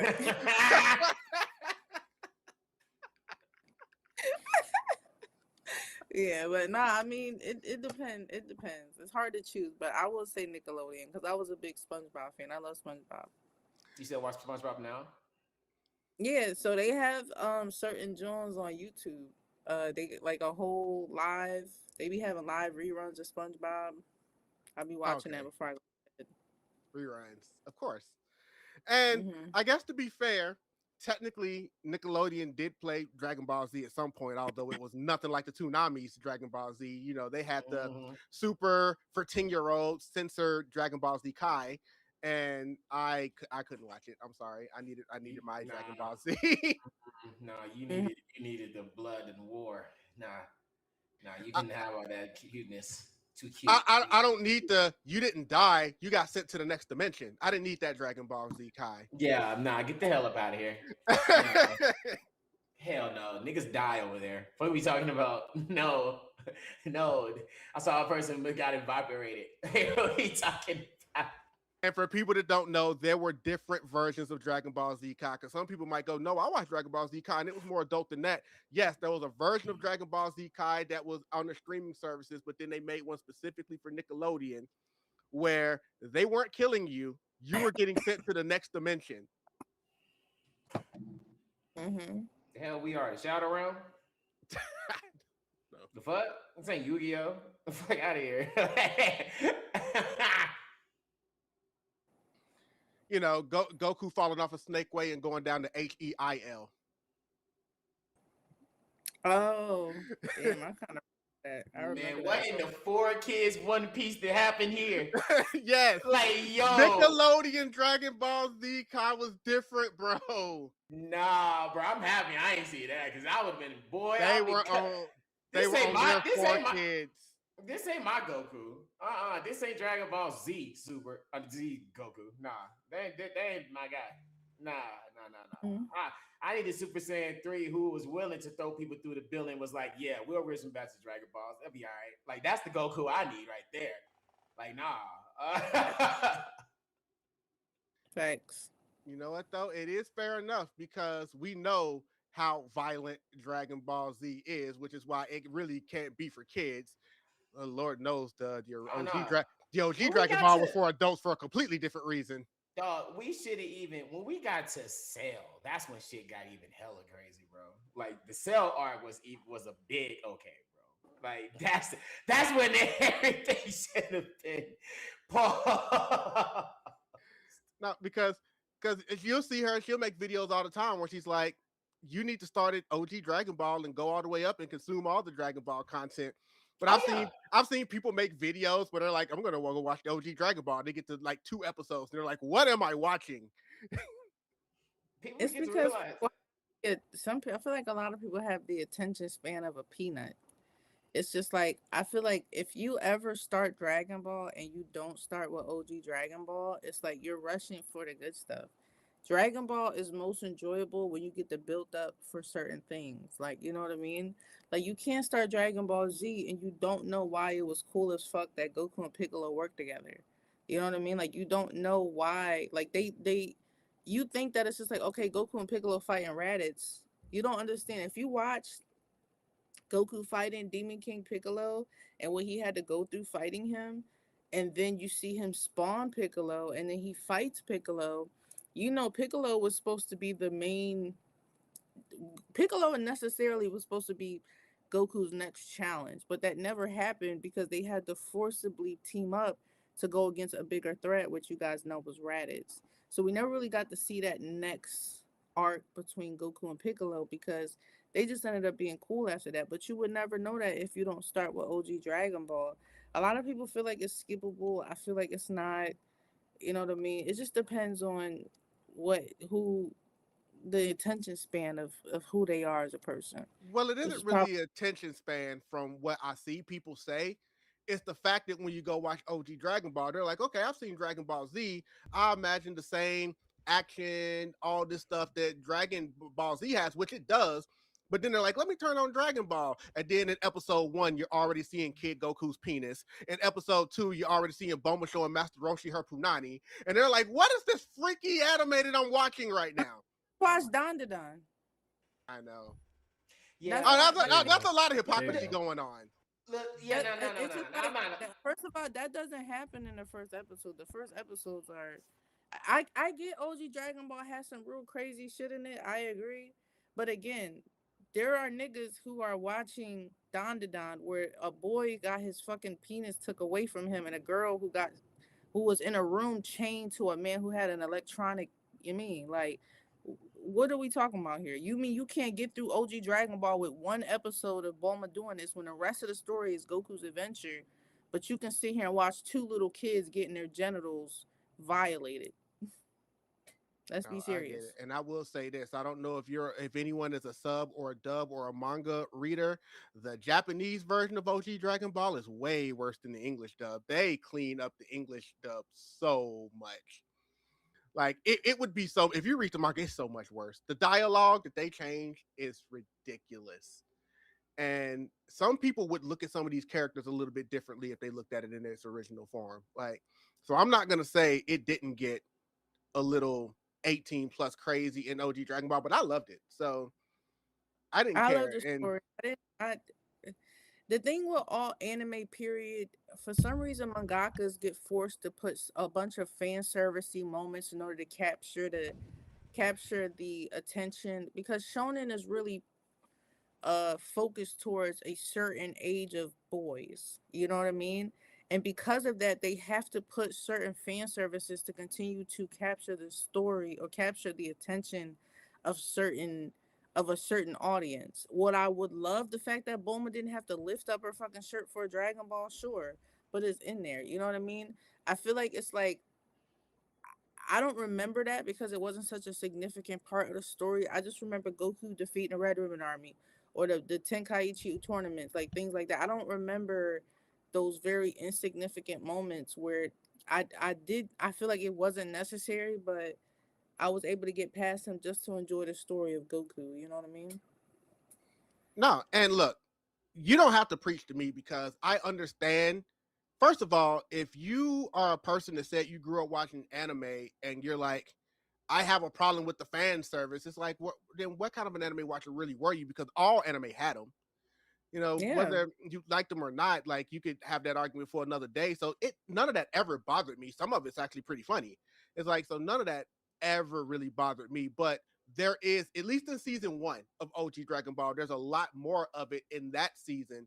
And then once you get past that, like once you get past the first season of them collecting the Dragon Balls, dealing with Emperor Pilaf and calling the dragon and Oolong wishing for panties. You know, once you get past that season, they hit the ground running. No, because season 1 does have Bulma lifting a skirt. It does have naked Goku. It does have Yamcha trying to sneak into the van and seeing Bulma naked a couple of times. Yeah. It does have Oolong literally trying to go upstairs to grape Bulma. It has these things in season 1, Mhm. but once you get past that, you literally go straight to them training with Master Roshi, the World Martial Arts Tournament, the Red Ribbon Army, King Piccolo, all of that stuff. Like it hits the ground running, and like I said, and a lot of it's funny. Like I'm an English dub watcher anyway, and I respect a lot of the stuff that goes on from that because we know that sub versus dub debate is gotten done to death. But no, if you are truly a fan of Dragon Ball, you need to watch where a lot of these characters come from. Like, could you skip it and get up to speed? Yes, but why would you want to? Like, it's nice to see where people were before what they came, because without that, you're not gonna see, like I said, Kid Goku or Kid Chi Chi or the fact that Chi-Chi had a freaking helmet on her head where she could literally throw things at people and shoot people with lasers. It's like she doesn't even have anything like that anymore. I know they took all that away. Like they completely nerfed Chi-Chi. Now she just became, well, I'm not gonna say she became the person that was always angry, because in the original Japanese dialogue, the Ox King always said she's a little hot-headed, even as a kid. It didn't always translate as much, but it was always there. They said that that's her personality. I mean, look whose daughter she is. Come on, guys. But you know, you might want to see back when people used to be able to hang with Goku before he became so strong that nobody's even on his level anymore. Like once upon a time, this man lost the World Martial Arts Tournament to Master Roshi. Once upon a time, he lost the World Martial Arts Tournament to Tien. By a technicality. Doesn't matter. A loss is a loss. By a technicality. Look. Save your loss. You save that. You save your loss. I saw the fight. Okay? I saw that. Goku was putting his ass belt to ass to Tien. Okay? He was putting belt to ass when he was a kid. When he was an adult, it was just too OP. It was just done. Like, it didn't even matter no more. I saw that fight. Goku put belt to ass to Tien. It was out of bounds. And yes. Whatever. But that's the rule. I'm not saying that's not the rule. I'm saying Goku beat Tien, but in tournament rules, it is what it is. But when we came back to that again, we saw how way far apart it was. By that point, it was over. Close. But still, at the time, it was still over at that moment. It's just a technicality rule. But they are the rules. That's my only point. They are the rules. I hear you, but I'm still telling you what happened. It's still facts of what that is. Goku still won. People try, like, he still won that fight. He still won it. It's just when he got up, whatever technicality. But when I come back, though, I'm gonna really be a bigger gap. Well, I mean, literally, that's what that was. Literally, what that was. Well, I mean, at this point, not only was it years later, but now this man is training with the big boys. Like, of course, he's gonna get leagues ahead. And yes, the next time he fought Tien, it wasn't even close. To the point where he's literally telling him, it's like, oh, you're doing that move? I'm just gonna tell you right now, bro, you've already lost. Meanwhile, he's struggling to fight and damn near lose him as a fucking child. He's like, you've already lost. Come on now. Let's not do that. And then when it was over, but that was years later. But then when it's over, he even told Krillin, it's like, bruh, he didn't even use his Kamehameha wave in this fight. Like, he wasn't even going all out and he won. At this point, it ain't even close. Now, he did not beat Master Roshi, because there was a couple of times he had that match completely won, but he was also just starting out. And then there was all the stuff that happened there. Like, first of all, looking at the moon saved him because he was about to give up. Yeah. And because, like, Roshi had already won the fight there because he was literally saying, I give, and then he looked up at the moon. So you want to talk about technicalities. He should have lost the fight right then and there. Then when Master Roshi blew up the moon, which, by the way, I'm pretty sure the rabbit was still on the moon that he put on the moon to have to make those things. So he dead. So I don't know what to tell you. He's still up there. Well, not no more, because the moon's been obliterated twice now. So yeah, that's pretty much done now. So when Roshi blew up the moon and everybody thought Goku was dead, and the announcer should have been counting. Had he started counting right away, Goku would have been counted out to 10, but he didn't. So he had already lost like twice. Technically, Goku lost that fight like 3 times. But that was also early. That was his first tournament. You know, by that point, he had not climbed any towers or had to deal with any Red Ribbon armies or trained. I feel like, I ain't gonna lie, when they did the General Tao, bro, that fight was heat. I feel like a lot of people don't get that General Tao. Oh yeah, I like Tao's fight. People don't want to give that fight heat, bro. I saw all the fights. The General Tao and Goku was just too heat. I'm talking about 2 people fighting at the bottom and they say, you know what, fight me up in a fight with Capcorn, bro. And they went up there. And I'm gonna fight you up there, and then I'm gonna continue to fight you down here again. Like, bro, let me tell you how clean General Tao was. This man threw a log into the forest and jumped on top of it towards Goku. Fuck are we talking about? Now you talking about a clean entrance. That's one of the hardest entrances I ever seen in Dragon Ball in a long time, bro. Nah, bro. They gave General Tao some spiciness in that, bro. We don't have that type of aura like that. I swear, like I get the Piccolo, but nah, think about it. A nigga threw a wood and jumps on top of it. It goes across the town and meets you right directly at your location. Nah, bro. Nah, bro. This nigga's different. Nah, Like, This nigga walked out of the store and was like, "Hey, you're supposed to pay that." And walked out. Oh no, General Todd, that was Orr, bro. You was talking about Orr? General Todd definitely had it. He had it. No, General Tao, he was an icon. I mean, he was an assassin. He was one of Goku's first competitors. He, you know what I mean, like showed like how much different in power. Just because Goku was powerful doesn't mean Goku always could win.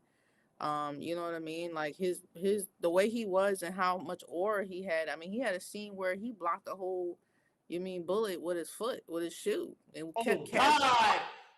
Like, God, he did. He was him for real. Oh, yeah, because Goku should have been dead, like at first, but we know he was saved. And that was the thing. First of all, how is Mercenary? How is he still alive?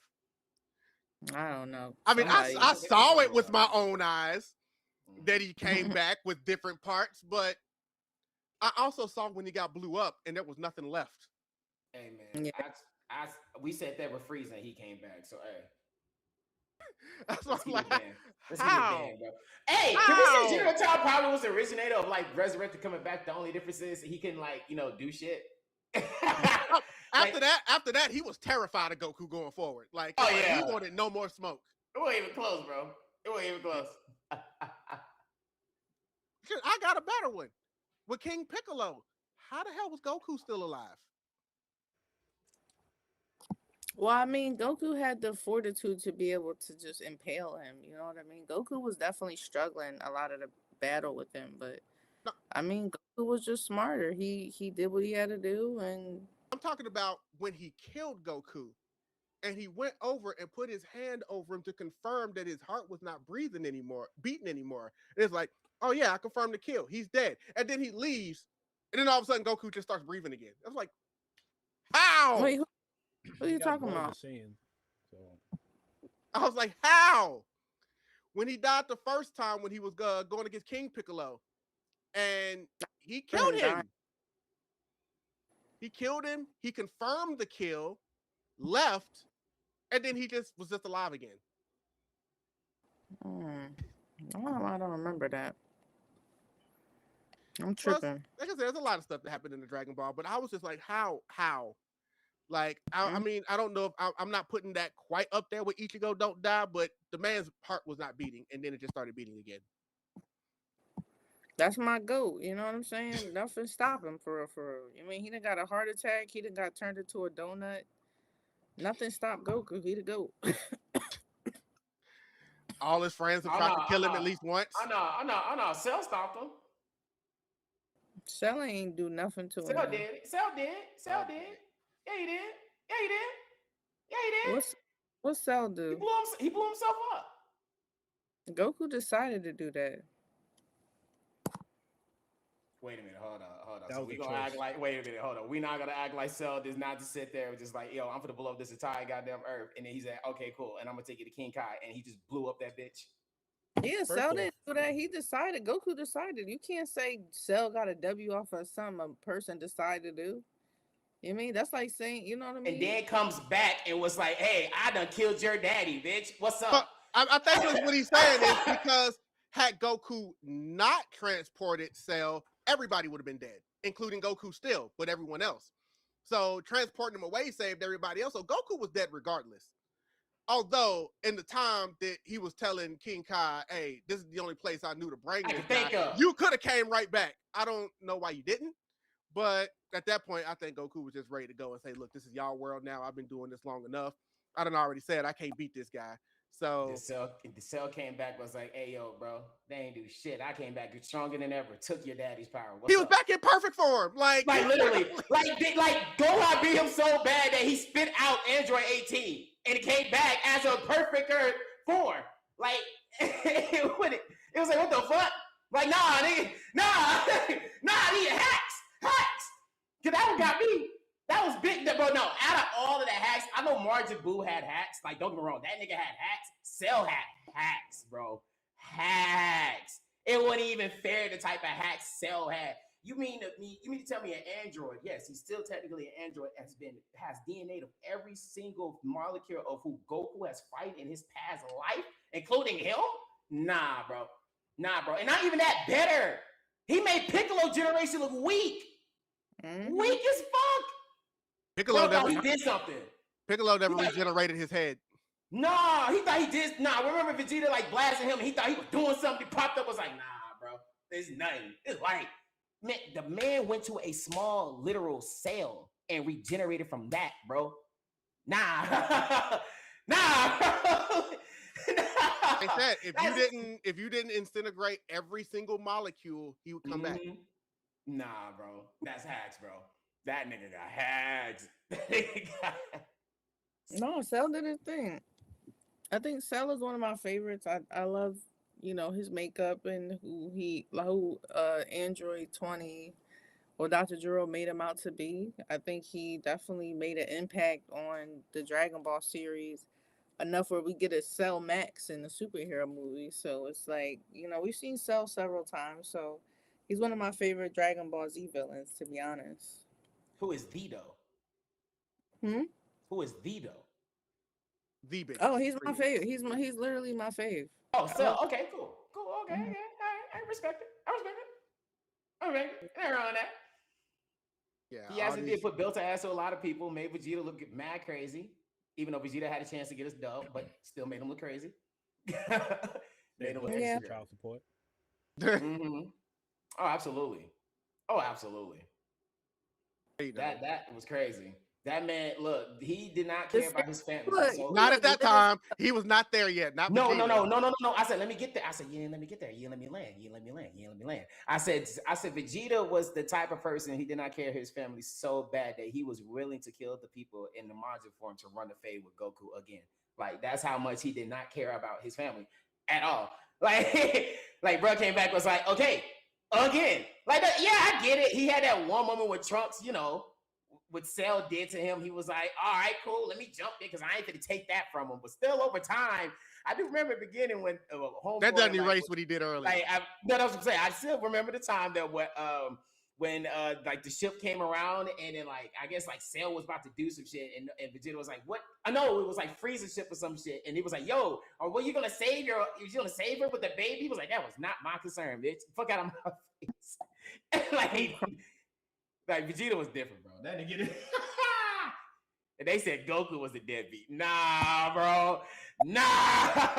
Vegeta was different. Nah, Vegeta wasn't that much of a deadbeat. He actually stuck around and raised his child, no matter how much he hit his kid. No, he didn't. Look how Trunks came out.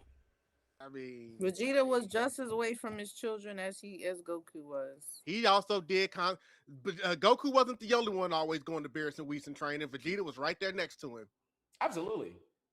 But the thing is, Z was different though when it comes to Goku was constantly missing though, because everybody kept constantly depending on Goku to save the fucking day.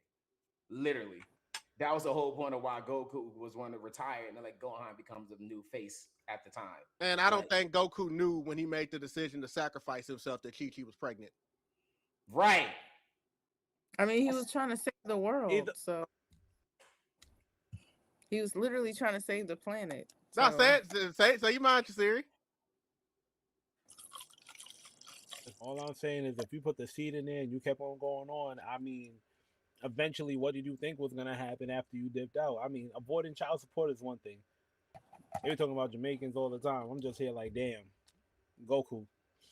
I love you, bro. But at some point, I know that you ran away from the kids. You was hiding the training from the kids while training to save the world. He died. Huh? Yeah, he died. What do you mean? How you run off? How you? He willingly died for Cell. He willingly died to Bibbidi. To make up for Gohan's mistake and taking forever to finish the job. Like, let's not act like Gohan was not feeling himself. He had playing with his food. Pride. The one thing that every single Saiyan was has something in their genes. Like, I don't know. All of them have it. It's just a Saiyan trait. Because Trunks even did it to the future with fucking Cell. Like, So you blaming his daddy's side? no, That's that's what just you no. said. We're saying the Saiyan bloodline. That's just how it is in general. Even That's Goku in has general. Saiyan pride. They all have it. Every Like, single one of them. Saiyan, they all do. Since Z, Goku. No, since a child, Goku had pride. Goku was a killer when he was a child. Oh God! When Krillin was gone, that man was on go. Like, it don't matter who you was, he was on go. Hey, You don't even hey, have no, to- no. You know what? Here's a great example. Ask the Red Ribbon Army what happened. I made a video about it. Ask the Red Ribbon Army what happened. Most of them Goku died. went it. Every last one of them gone. By who? A kid. All kid, he wanted what? A number 4 Dragon Ball star. That's it. That's it. That's all he wanted. He just Well, wanted. To be fair, it started that way, and then he had Yeah, some over time, then motivation. yeah. But then when they learned, it was like, oh, you got the bro. Goku, Uncle, you and I watched it. Goku politely beat their ass. He wasn't even angry when he went to the Red Ribbon Army like that. He just went in there and was like, yo, you got my. All right, can I have the Dragon Ball? Oh, you lied to me now. Now I get serious. Type shit. Some gone mentality. But this is also the same Goku that why I said he's always been a killer. Yes, in the beginning, you hear him in the anime anyway, not in the manga. When he hurt the one dinosaur and he was like, I really don't like to hurt people. That line is not in the manga, guys. I'm just letting y'all know that right now. Because when the bunny gang came and it was harassing them, when Goku first beat them before they caught their boss, he said, now leave, and if you mess with them again, I will kill you. Mm-hmm. Now, Goku wasn't playing. Goku was on a different time. It took Android 8 to tell this man, you don't want to be that person. You don't want to be a killer, Goku. He's like, why not? He just kind of taught Goku like to show mercy. You know what I mean? I do feel like Goku took that advice and at certain times he took it a little bit too literal. Like, for example, like with the Ginyu Force, like after you already kind of see Goku's like telling him, yeah, get off the planet. I'm going to give you a chance to just leave and be a better person. I mean, one of these people literally broke your son's neck. You know what I mean? It's like some people just don't deserve mercy. And I feel like especially Raccoon, like Goku's sometimes too nice for his own good. Vegeta Like, told him. Yeah, as much as people think I glaze Goku, like I do think he has his flaws. Like he believes in mercy because he wants you to become a better person. That's why, and you can tell Goku's so nice because a lot of the people that he calls his allies have been people who have done him wrong at one point in his life. But he believes in people changing and finding a better, like, Naruto talk no jutsu type shit. You know what I mean? But I feel like some people don't deserve the mercy that Goku gives to them. Like some people just deserve, like, hey, like you did this shit to Krillin, you did it to Gohan, you did this to Chi-Chi. Like I'm not going to sit here and think you going to be a better John. Like that's not the type of person I feel like you would be. But Goku's he's so innocent because I feel like he still have that childlike mindset. You know what I mean? Where he feel like he can spare people and they'll change for the better. You know, some people are just too evil. And I feel like they found that out with Majin Buu, Frieza, or anyone. Like even him wait till we giving get to Super. Wait till we get to Super. Right. yeah, The problem. even him giving that sensu bean to Moro. It's like for what? Like he literally was eating planets. You know what I mean? He's packing up Namekians. He didn't need no This sense. nigga legit quit the Force. Yeah. It's like, oh, so you mean while I wear this, I can't follow up? All right, I guess I quit. Like, what are we talking about? Like I said, Vegeta face was like, nah, here we go with this Vegeta bullshit even again. told that man with the Ginyu Force, talking about some, I want to show them mercy. But what about that? What about your kid, Goku? Do you really think they would have showed them mercy? Like, look, you saw what happened to him, right? What are you talking about mercy? But I get it because he thinks he can change everybody because literally almost every last one of his friends have tried to kill him at one point. Like literally, like 90% of his friends tried to kill him. Bulma flat out tried to shoot this man with her gun when she first met him. Like, tried to pack him up and was literally like, why aren't you dead when he jumped back up? Like, Bulma tried to shoot this man. Like, man, even even Yamcha, when you hit him with the Wolf Fang Fist for the first time into the rubble, he thought he killed Goku. He was like, killed him. Like, even he tried to kill him. Like, freaking Tien tried to do it once upon a Tien time tried too. to kill Let's him. not act like he tried to kill him in a tournament. But that's what Bang! I'm saying. Tien, that's what I'm saying. Yamcha tried to kill him. Bulma tried to kill him. Tien tried to kill him. Piccolo tried to kill him. Launch was shooting at them every other day she sneezed. And it's like, thank God for Krillin. At least Krillin was just an asshole. He didn't try to kill him.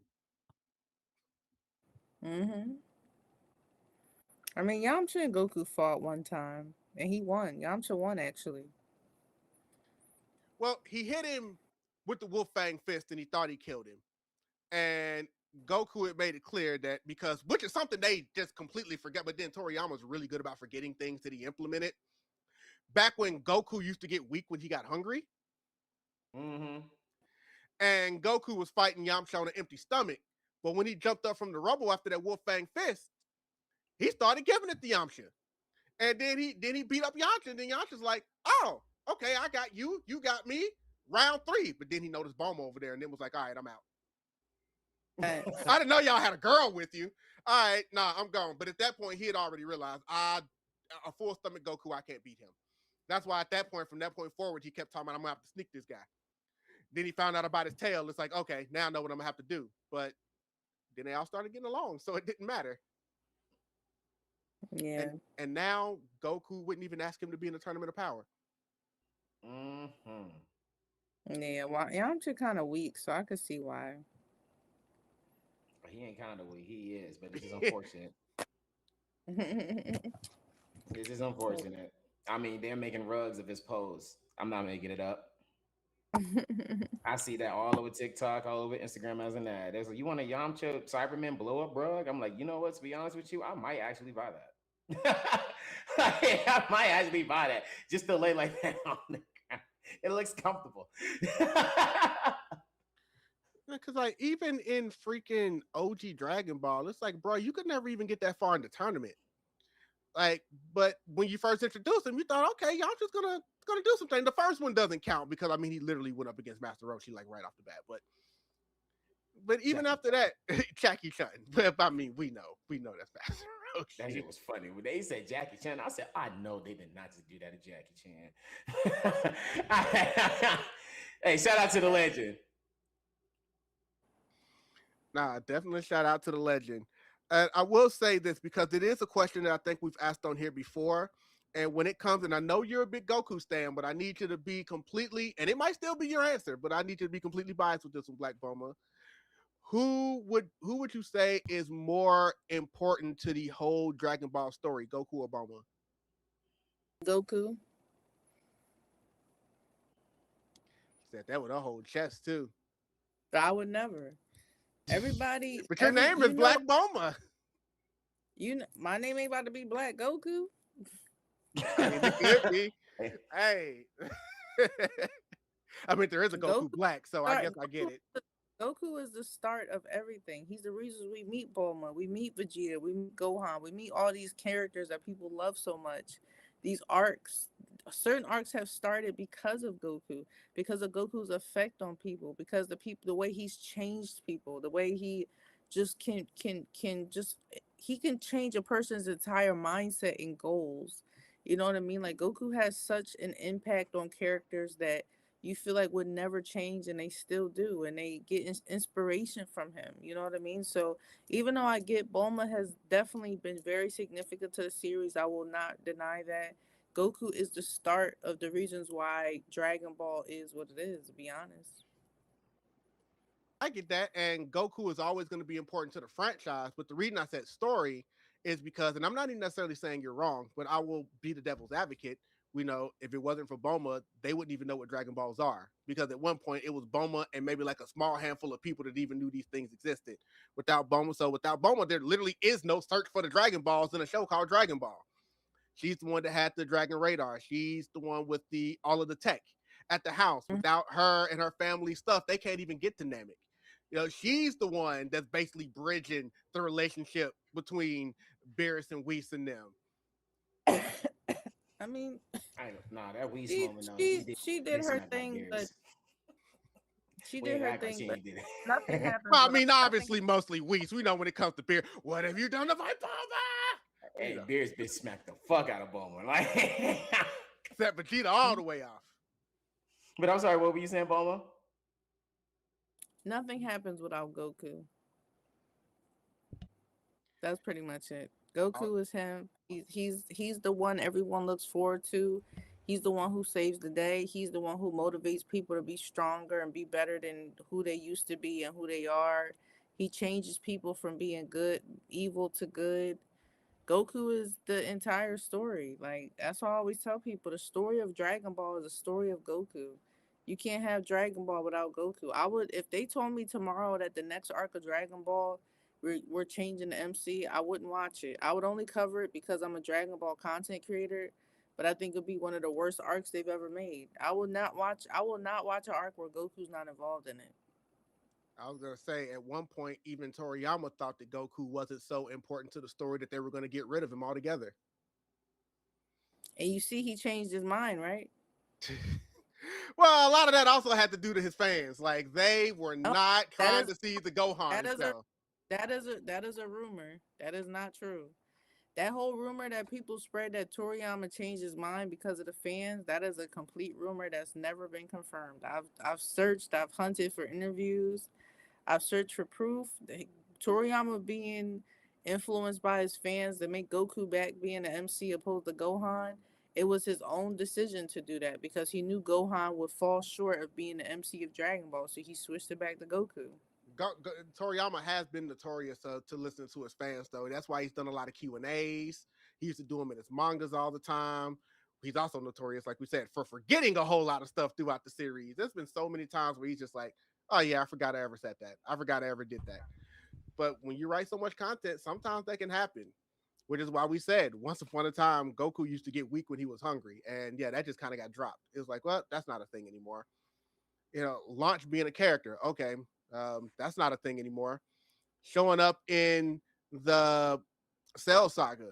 Oh yeah, you know Goku. When you fought the Red Ribbon Army, you let Dr. Gero get away. Hey, well, wait, we never even heard of Dr. Gero until now. Like, so how are we just going to insert him into something that we never saw back then? Like, they were always adding, retconning, moving things, but people do that in stories all the time. That's not just a Dragon Ball thing. No Yeah. more Nimbus Cloud. No more Well, Power he can Sword. fly. He doesn't need the Like, Nimbus anymore. but the Nimbus Cloud was so cool though, bro. Especially the arc story behind it. I love the Nimbus Cloud. Y'all know me. I'm a Nimbus Cloud. I love Nimbus Cloud, bro. And even the introduction of Super Saiyan, because in OG Dragon Ball, that's a couple of times where I felt like he probably should have turned into Super Saiyan, but he didn't.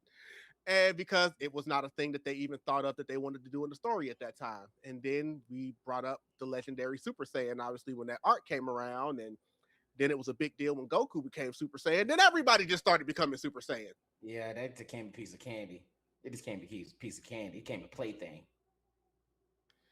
Black Bulmaa, what's your favorite transformation? Super Saiyan 3. I have it in a picture right here. I love it too, but it still makes me mad. That's the waste of The most Spirit wasted has arms. it back there on his monitor. I see on his PlayStation. I see it. I On see. you see the little figure he got. Yeah, we see the figure back there, Jasirii. Yeah. I have the same figure somewhere down there. Oh, word? Okay. In the collection. Mm-hmm. Okay, we've talked a lot about the Dragon Ball franchise, so I definitely got to slide into this one because I have seen videos from time to time about it. What are your thoughts on Dragon Ball GT? I'm not a big GT fan. I don't know. I don't remember much about it, to be honest. It's not my favorite, to be honest. I don't remember much about it. Yeah, because like I said, I've only seen you touch on it here and there. It's not really one you bring up quite a bit. Really, you bring up Dragon Ball Z more than you bring up any of the others, but you will talk about the others. And when I'm like, okay, GT, Dragon Ball Z is my favorite. Dragon Ball right? Z and Super are my favorites. OG Dragon Ball is like I have a love for it. GT, you won't really see me make much content about it. I'm not a big GT fan. Cosmo said he enjoyed GT. The transformation was insane. That's the only thing you'll get on that show. Nothing else. So are we talking about the actual Super Saiyan 4 or how he became Super Saiyan 4 Cosmos? Because those are two completely different things. I ain't gonna lie. How he became to be Super Saiyan form, the transformation, I ain't gonna lie. I revisit that. It did look good, but how he can become it and all he had to do was pull his tail pissed me the fuck off. I ain't gonna lie. Pissed me the fuck off. It's all he gotta do is pull his tail back out. He can probably get to the next form. I'm like, oh, what? But yeah, and then he had to battle, struggle. I get that, but the way how they went with that pissed me off. Oh my god, no training. No, like I'm so used to Goku training for something. This wasn't a training at all. This was just pop goes the weasel. All right, cool. Get in there, Tiger. What? What? I get it. He's a talented fighter, talented martial artist. He's gonna find a way through, but I'm so used to him training to understand this shit, not just throw him in the jungle and say, "Good luck, son." Facts. Well, I mean, we like you said earlier, we saw how easy people just become Super Saiyan now. It was a big dramatic thing to see Goku become Super Saiyan. Then we see Goten do it just training with his mom. That's a generational thing, though. We literally see them teaching Super Saiyan in the Tournament of Power. How they explain it pissed me off. That little tingling sensation on your back. What the fuck? Nah. I ain't not one time heard. I heard that by emotion. That's all I know about the legendary Super Saiyan. You gotta be super highly pissed, and you just had to basically you have to crash the fuck out in the back of your brain, and it just switches, and then you become a whole different Saiyan. That's literally our bar for bar what Goku was basically saying. Now we just saying a tingling sensation on our backs. What are we talking about? The way Goku was teaching them how to become Super Saiyan was kind of bullshit. The way Vegeta taught your boy how to become Super Saiyan was different. Was real. Because he was like, nah, you got to remember that emotion, that pride. I'm like, yeah, that's how you become a Super Saiyan. Meanwhile, a version of, I guess, the female Goku, damn near, I could do Super Saiyan 2 like it's nothing. Now show me Super Saiyan 3. I said, if this bitch could do Super Saiyan 3 in front of my face, and y'all know how stressed that form is. No. She better not pull this out in the middle of this tournament of power. I will be pissed. Because then she's flexing. And I don't like that. Because I saw Goku struggle with that bitch. I saw him with a whole episode screaming to go to Super Saiyan. Yeah, that was an iconic episode. Come on now. This is Super Saiyan 1. This is a level beyond Super Saiyan. We call it Super Saiyan 2. And this is further beyond. I'm like, yes. Scream at me for 5 or 10 minutes. Literally. Even though we're going to act like that he could have defeated Boo at that moment. But, it's Goku. Oh, typical Goku. Well, I'm an easy person. My favorite part of the Tournament of Power was when 17 didn't want to let them folks transform. No, that was the best highlight. The most logical person in the entire show. Like, how you go get mad? I definitely love that. Because first of all, it was logical. But then number two, it was also a joke on all those old animes where people just stand around and just let you transform. It's like, why are we doing this? Man, what? Because we want to see all the good part. I'm like, I've made skits about how enemies used to just stand around and just wait for Sailor Moon and them to transform. It's like, why are we letting this happen? I understood that. Just smack them while they transforming. And that's what 17 did. I mean, not everybody wants to be Vegeta and just tell Cell to eat up 17 and 18 and then purposely let you power up.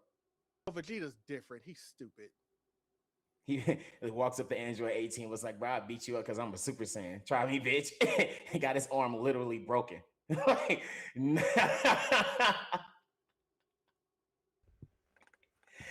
I ain't never I fuck with Vegeta in a lot of things, but it just sometimes when I have to see him get sunned by Goku, it's crazy. Because there's a lot of moments on the show that like Vegeta got sunned by Goku. One, he come out of hyperbolic time chamber after a year. Early too. Not like a full day. He got out early. A lot of people kind of forgot about that. He walked out there early. It was like, you ain't stay there for a full day? He said, I ain't really need it because I figure we got to reach to this level anyway. You know what I'm saying? Like, hold on. I see you still through Super Saiyan. You ain't turn that off. Yeah, we trying to train to stay in this form for a whole literal year. Shit, I should have thought about that. Like, but don't mean that I'm still, I'm still powerful to you. Yeah, nigga. Yeah, you could go back in there, and even if you train for a year, you still won't be stronger than me, nigga. Like, what? Nah. Son this nigga. Nah, Are you trying to say you stronger than me? I'm not saying I'm stronger than you. I know I am. Jasirii, what's your thoughts about Dragon Ball? You've been I quiet this whole was time. just about to ask him, actually. You eyes on your own paper, Black Bulmaa. I'm an observer. So I like to listen more than I like to talk. Well, when it came to the Dragon Ball Z series, I actually enjoyed it, especially growing up and then rewatching as Dragon Ball Kai. I noticed that a lot of the fluff was. I'm not going front. Sometimes I miss the fluff because the fluff was the buildup of, all right, cool. Maybe I do have to go through these 5 episodes of him screaming just to figure out what's going on, to the point where it's like not cutting it out, if that makes sense. Mm-hmm. Like Kai actually cut a lot of stuff out. That was like its whole point of like condensing stuff. Yeah, though. Well, Kai is more Exactly. manga accurate, so you're not going to get all the filler and fluff. That's a fact. Mm-hmm. They messed with a lot of the dialogue in Kai, though. That was, I know it's more manga accurate, but some of the dialogue they just kind of, I don't know. But anyway, continue, King. Say again? No, I said Jasirii, continue. I was like, okay, I'm just gonna skip over to another side. The Buu saga. The Buu saga was my favorite saga. I'm not gonna front, especially for every level that Buu had. From Gohan can beat him, then he took Gohan's form. From him being a big, fluffy. Okay, now I'm jumping around. But from the beginning, where Buu was all right, cool. Buu was evil, and then they found out that Buu wasn't really evil. He was just a kid in a kid's mind. Until that steam came out, and then the evil Buu actually came out of him, transforming Buu into chocolate, then taking Buu over. When they thought it was about to be over, it was like, all right, cool. Then leading up to Gohan, then leading up to Gotenks. So out of did y'all already talk about which Buu was the best Buu yet, or not? nah, we haven't got the Buu yet. We hadn't gotten that far yet. Best Buu is anybody's opinion. Strongest Buu is a different story. Okay.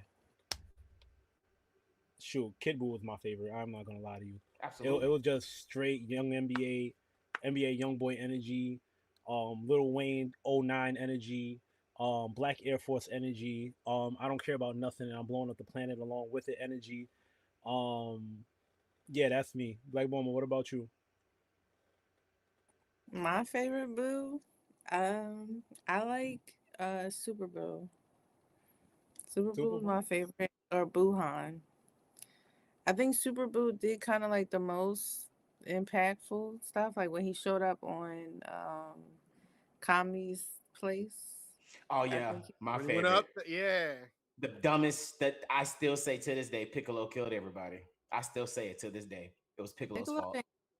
Piccolo did what he had to do at the time. In such a short amount of time where you have to kind of try to preserve the life of people that you love, Piccolo was the only person who was able to think on his feet to not only give Goten and Trunks more time to fight in the hyperbolic time chamber, but stall him out enough where he didn't pack everybody up on that platform.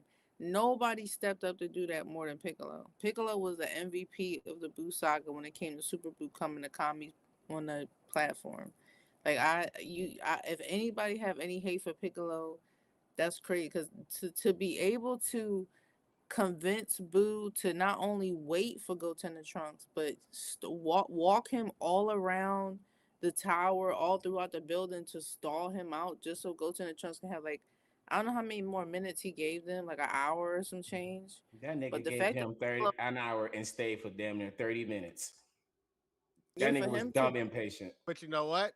He might have saved some of them up there, but that didn't stop Buu from packing up everybody on the planet. That man said, how about you get everybody else? Walks around, lift his one hand up and just said,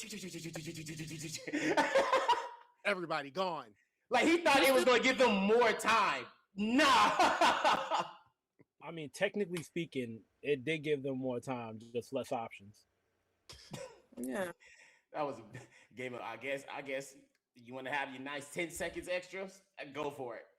That's why, and that is why I cannot live in the Dragon Ball I universe, can't. because after a while, they became so careless with other people's lives because their mind frame was just, who cares if they die? We'll just wish them back. Again, Goku tossed Boo through the building with innocent lives and looking at him like, I did that. Sure did. I sure did. That'd be all right. Like, We'll wish them back with the Dragon Balls. damn. Like, don't get me wrong. I fucked with that aura of Goku. It was cool. I'm like, that cool. But damn. I wasn't expecting that. Nah, they were definitely on that time. Piccolo did save. I mean, I guess at the end of the day, they still needed to try to do what they had to do. But like they said, Kid Buu was, I mean, the man formed, and the first thing he tried to do was off everybody. No words. Don't say nothing. No words. No nothing. You know how many villains said, I'm going to destroy a planet? And they said they're going to try to do it and never succeed in Dragon Ball Z? Kid Buu was the only one that just came up and said, I ain't saying a word, bro. They laughed at him, and all he did was like, oh, you laughing? Oh, you think this is funny? Hey, oh, you think this is funny? God, Spring God was the only one. The only one was like, why the fuck are y'all laughing? Like he just did it because he wanted to do it. It ain't like Frieza, who on 2 different occasions blew up the planet just because he lost. Oh God. Like that's just Frieza's final move. Oh, I lost. I'm just gonna blow everything up. Again. Twice he did that.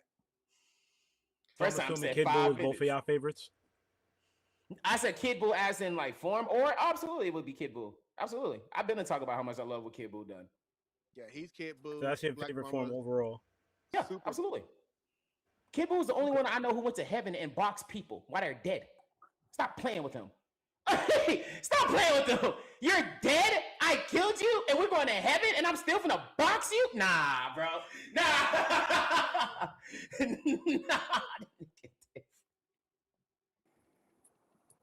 Insane. What about you, Joe?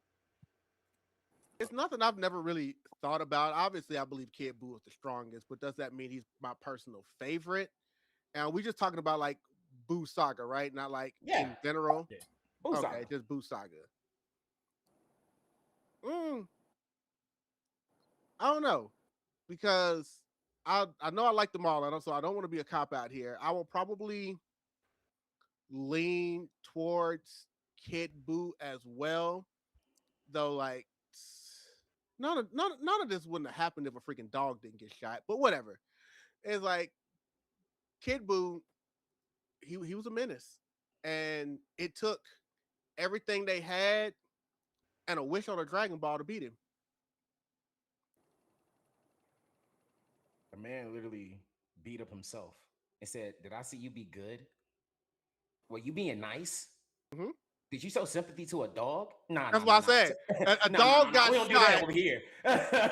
Evil Boo came out, was like, are you crying over a dog? Like, nah. I need you in the paint right now. Step in the paint right now. Me and you. Because look, like Buu had already decided he wasn't going to kill nobody anymore. It was like, okay, go Mr. Satan, you did something good. Then the dog got shot. Then the dog had to get shot. Man, what? Dog had to get shot. Didn't even die, by the way. Just got shot. I know. By a rifle, too. I don't know how he survived that. That was a powerful rifle, too. That wasn't a small gun. That was a big boy. They say, hey, it had to happen, though, I guess. Because, like I said, because if I was saying, like, overall, I've always kind of liked the Majin Buu character. I just like the kid friendliness of him. I love, basically, he was the one that ruined it for everybody when it came to Beerus. Mm-hmm. My man didn't want to share. I would say, though, my favorite saga would be the Frieza saga, though. The Frieza saga will be my favorite, though, for sure. It ain't just because of the Super Saiyan. It's just because of how it got to that point of so much shit that's going on. learning about Piccolo's and them tribes of the troops, and then seeing the aura of Frieza coming around about like the first emperor, because Frieza did have like that great interest when they first introduced him. Like I will give him that. I will give him that. Frieza had a wonderful interest when he came around. And then Piccolo came down, thought he was gonna do something, and then Frieza was like, "Nigga, sit down." Like I didn't even use my best form on you, bro. Sit the fuck down. Then Goku comes down, beats up everybody. Besides Ginyu, go back and forth, have a slow moment, but still. No, I for think there's a sure. reason. No, go ahead, Black Mama. No, I was saying for sure. Yeah, it was a really good arc. I think there's a reason a That's lot your of people favorite? always go to the Namek arc as far as like being, I know it's not everybody's favorite, but it's most people's favorites. A lot happened there because first of all, I am a fan of Dragon Ball, and I like arcs where they're actually hunting Dragon Balls. And that arc was about finding the Dragon Balls, and it was basically a race of trying to find the Dragon Balls. Vegeta's interactions with everybody, the introduction of Frieza, the fact that not only was it a great arc, it's also my favorite arc in Dragon Ball Abridged, which I love Dragon Ball Z Abridged anyway, but the stuff they did with the Namek saga is just chef's kiss. Oh yeah, what they did with Vegeta, so it was so good. Shout out to Team 4-Star. They did Vegeta like godlike in that one. Godlike. Black Bummer, where do you stand on Dragon Ball Z Abridged? Never really been a big fan of it. I never really found that their parody was funny. I never laughed once when I watched. Someone told me to watch it. I've never laughed. So wow. Hey, that's hyperbolic time labor. It's just cringy. Shut up, Jasirii. Like it's just cringy early 2000s jokes. It's just I didn't find it hilarious. I can understand that because it definitely did come out around that era. That is my era, though. I'm old, guys. I know. I say this every week. It's okay, guys. I'm old. And those are my type of jokes. But no, that's, I'm not going to say surprising, but that is really eye-opening because I know a lot of people usually love it, but I have nothing wrong with anybody that does it. Let's see. Lazy said Goku slapping Frieza on Planet Namek will forever be hilarious to me. I will snatch some sis into you.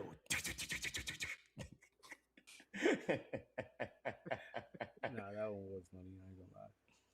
Hold on, Bulmaa, you already said your favorite arc? I like the Cell Saga. Okay, we on the same timing. We on the same type of timing. So Cell Saga was, I ain't gonna front, Cell Saga was everything. From power-ups to seeing the androids get hunted down to seeing 16 be at peace for like 15.2 seconds with that bird before he got caught. Yeah, I like the birds. Shut up. But when there's about to be straight abridged memes for the next 5 seconds of stemming. Oh my goodness. Okay, that's fine. I'm not like anti-abridged. I just never found it funny. I didn't see nothing funny about it. I will say this about everybody picking Dragon Ball Z arcs. Nobody ever says Saiyan Saga. And I've asked this question to a lot of people. And it's like, does people just have something against the Saiyan Saga? Because it's not like I thought it was a bad saga at all. No. It was the introduction arc. It really was. It was. I don't really count it as a. I mean, it is a Saiyan Saga, but it really was just a Vegeta introduction arc. Honestly, A-Bridge made it way more entertaining for me to like it more. To be honest with you, I mean, because obviously a lot did happen. We were introduced to Vegeta, of course, and yeah, Goku had his training and everything, and like just being Goku, just be late to the fight. Yeah, Goku's gonna be late to a fight. Like he's just been late to the fight. That's literally the main point of that to me when I got it. Oh, okay, he's gonna be late. Everybody's gonna be dead, and then he's gonna show up at the last second. Got it. You know, obviously the Saiyan. Go ahead. I take that back. I'm about to say I take that back. My favorite was Goku and Piccolo getting a driver's license. Well, that's an episode. Well, that's favorite episode. That's my favorite. That's an arc filler. That is a good one. I like that one.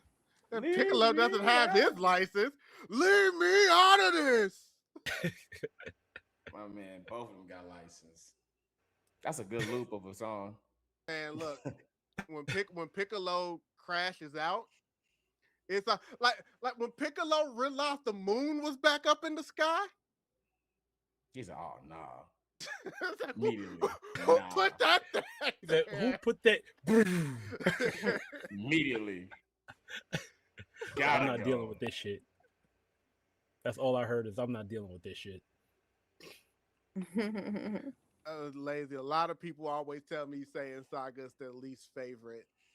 It's not my least. No. Yeah, now I think about it. Yeah, it probably would be my least. No. Because then It's not the least. Nobody's interested in it. Because no, Raditz is Saiyan art, right? Yeah, all of that Saiyans. All that Saiyan Yeah, art. so the Saiyan art, dynamic. Yeah, not thinking about it. Yeah, then it probably would be my least. Not thinking about it. It probably would be my least. Because I'm not getting rid of Gohan turned to Super Saiyan 2 and became that nigga. Like, hold on. Yeah, other than Namek, Frieza Saga, then Cell Saga, Buu Saga. Like Gohan let that nigga know something. Hold on. I hate fighting Cell. I hate it. Plus, you know what I always say, Gohan did a lot of whining when Dragon Ball Z first started. So oh yes, that was another thing too that made it annoying. He constantly kept whining. Oh my god. Do you know the amount of abuse he went through? The amount of abuse he went through since he had like 3 good years of childhood. And then he got kidnapped.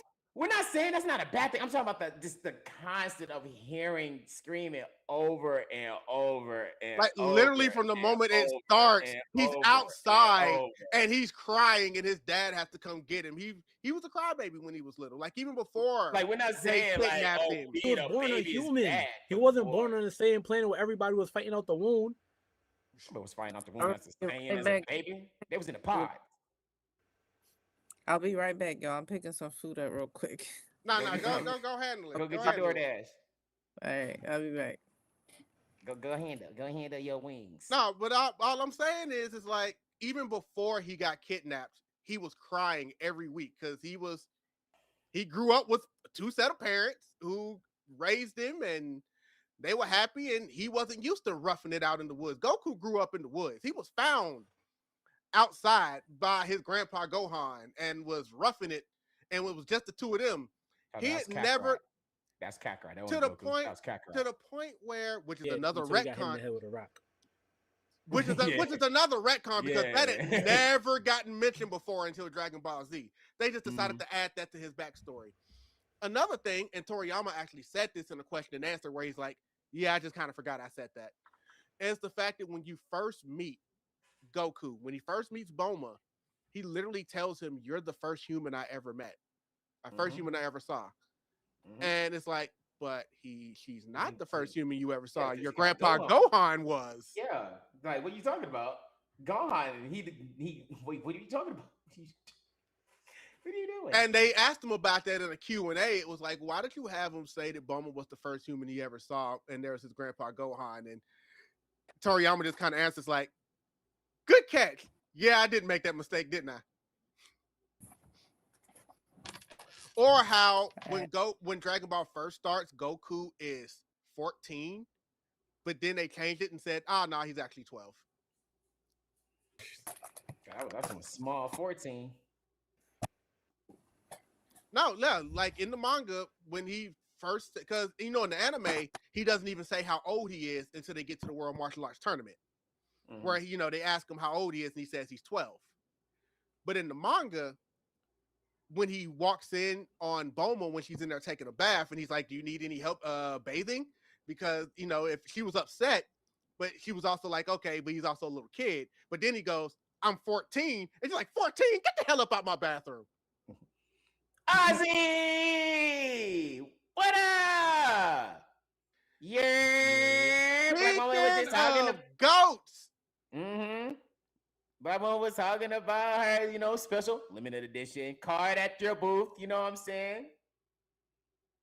Hey, honey bun. I know. But you've already spoiled everybody here at the Podcast Is Real, so we're all going to need special edition cards. I'm just letting you know that right now. You did it. You've given us artwork. You've given us our logo. I'm gonna need a special edition card. All of us, please and thank you. Nah, shout out to Ozzy Osbourne, man. Like we said, he is a very, very, very important part of this podcast, and I'm ready. I'm sure you are because you are who you are, and that's just all around. Are you Ozzy? Are you going to Anime NYC? And if not, are you going to New York Comic Con? I'm gonna be at wherever Ozzy at. She's like, I'm going where Ozzy go. Because if not, then we'll just have to see you in October. Goddamn right. You goddamn right. You might pop out. Okay, no. Wait, which one? NYC or New York? Or is they doing that for both of them? Cause they getting crazy with that whole fan art thing at those bigger cons. Mm-hmm. But you know what? That's okay because we will go ahead and get that figured out when we can. But at this point, unless anybody else has anything they would like to ask the lovely, lovely Blvck Bulmaa, I'm looking at the time. I think we have come to an end to this week's episode of the podcast is real. So I will go ahead and do a round of applause on that. Anime NYC does it a lot of fan art. That's wild. That is wild. So while we try to get all that figured out, and hopefully you will pop that off, Blvck Bulmaa, I guess the only last question I have for you is the one we ask all of our guests at the end, and that is: you came, you sat with us. How are you feeling? Oh, I'm good. It was a great time. I had a good time. Yeah, because we always want to make sure our guests have an amazing time, especially when it's someone we've never talked to before and we haven't spent a lot of time talking to up until this point. But there will be a lot of times and there will be a lot more cons and there'll be a lot of other stuff in the future. I'm going to always continue to enjoy the content because we always do. Like I said, we got a lot of sound bites in this one that I am definitely proud of. It's going to be fun clipping this one up. But Blvck Bulmaa, is there anything you want to say before we get out of here? I just appreciate the opportunity for, talking and being able to talk about my favorite anime, and follow me everywhere, Blvck Bulmaa. I'm just a beautiful Black woman that just enjoys talking about the lore of Dragon Ball. So if you see me anywhere, follow if you can. And I appreciate all the support of everybody who just loves Dragon Ball the same as I do. Absolutely love to hear it. King of New York, anything you want to say before we get out of here?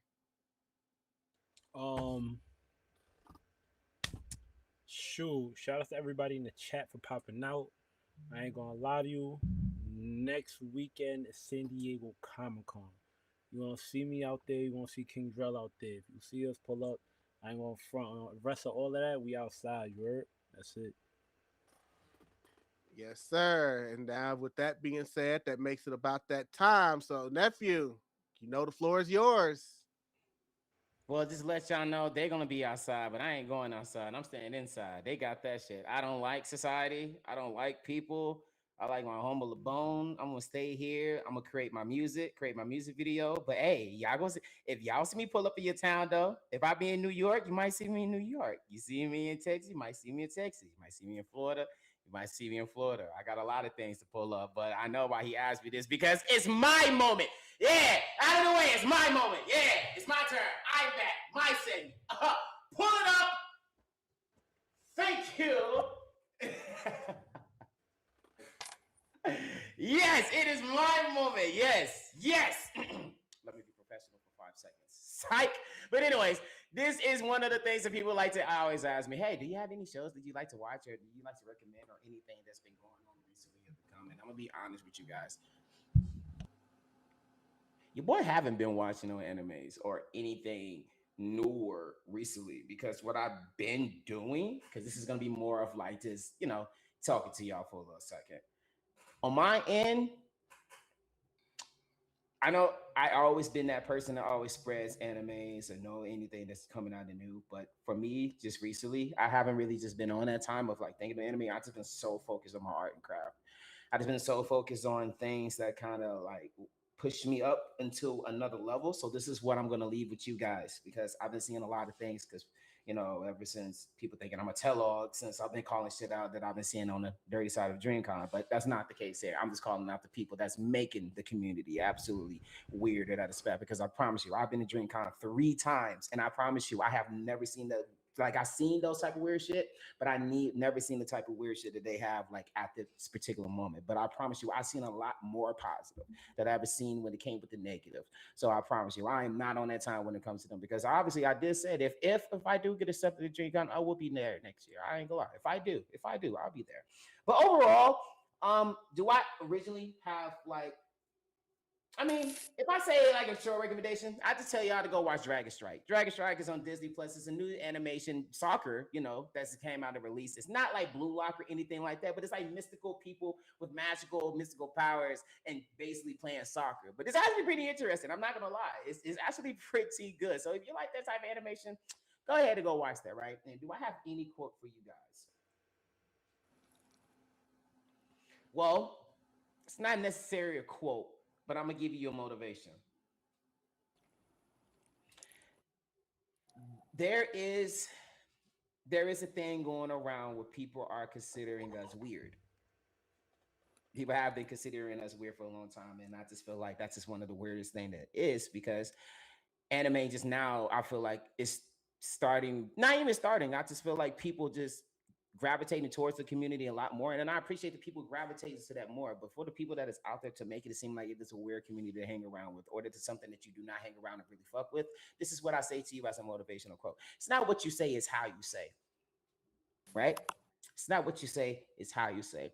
So when you ever try to speak to the person, make sure what you're about to say to the person comes off in a way that is not very disrespectful in the time. Because when you do that, I guarantee you will have that person that look at you and probably want to fuck with you in that way like never. So it's not what you say, it's how you say it. All right, that's all I really have to say for today. No, and I'm just gonna just back off and just rule with the vibes. You know what I'm saying? Before I do my end of closing, I'm gonna let yeah. Yes, sir. Yes, sir. We always take a good quote. I kind of almost feel like do we need to play What is Blvck Bulmaa Eating right now? Anybody got a theme song for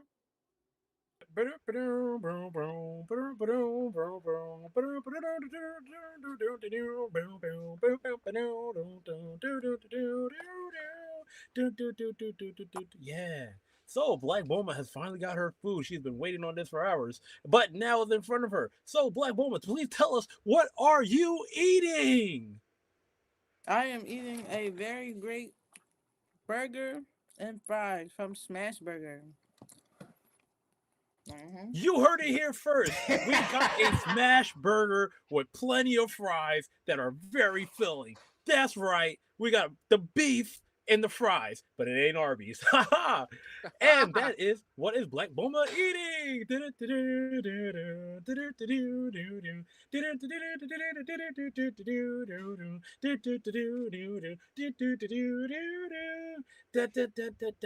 Yeah. Back to you, Drell. Thank you so much, Jasirii. So that is it. We appreciate everyone joining us this week on the Podcast is Real. Always know that if you missed this episode of the Podcast is Real, it is available immediately right here on YouTube. But if you are someone that would like to wait and ride around while you listen to us, I always know that on Mondays, we are also available on all the other social media platforms or streaming platforms. That is Spotify, that is Amazon, that is Apple Podcasts. So just know about that. You can find us at The Podcast is Real on all social media platforms except for X/Twitter, because that is too many letters for them apparently. But you can find us at The Podcast is Real on all other social media platforms. You can DM us if you need to talk to us about anything, or you can email us at thepodcastisreal@gmail.com. If there's anything you would like to let us know, any guests you want us to know about, or just if you want to say some nice things, it's okay. Like Jasirii just said, there will be no podcast next week because 2 of us will be out in San Diego, me for the very first time ever, experiencing San Diego Comic-Con. But we will be back the week after. We already have a guest booked. We will let you know who that guest is at that time.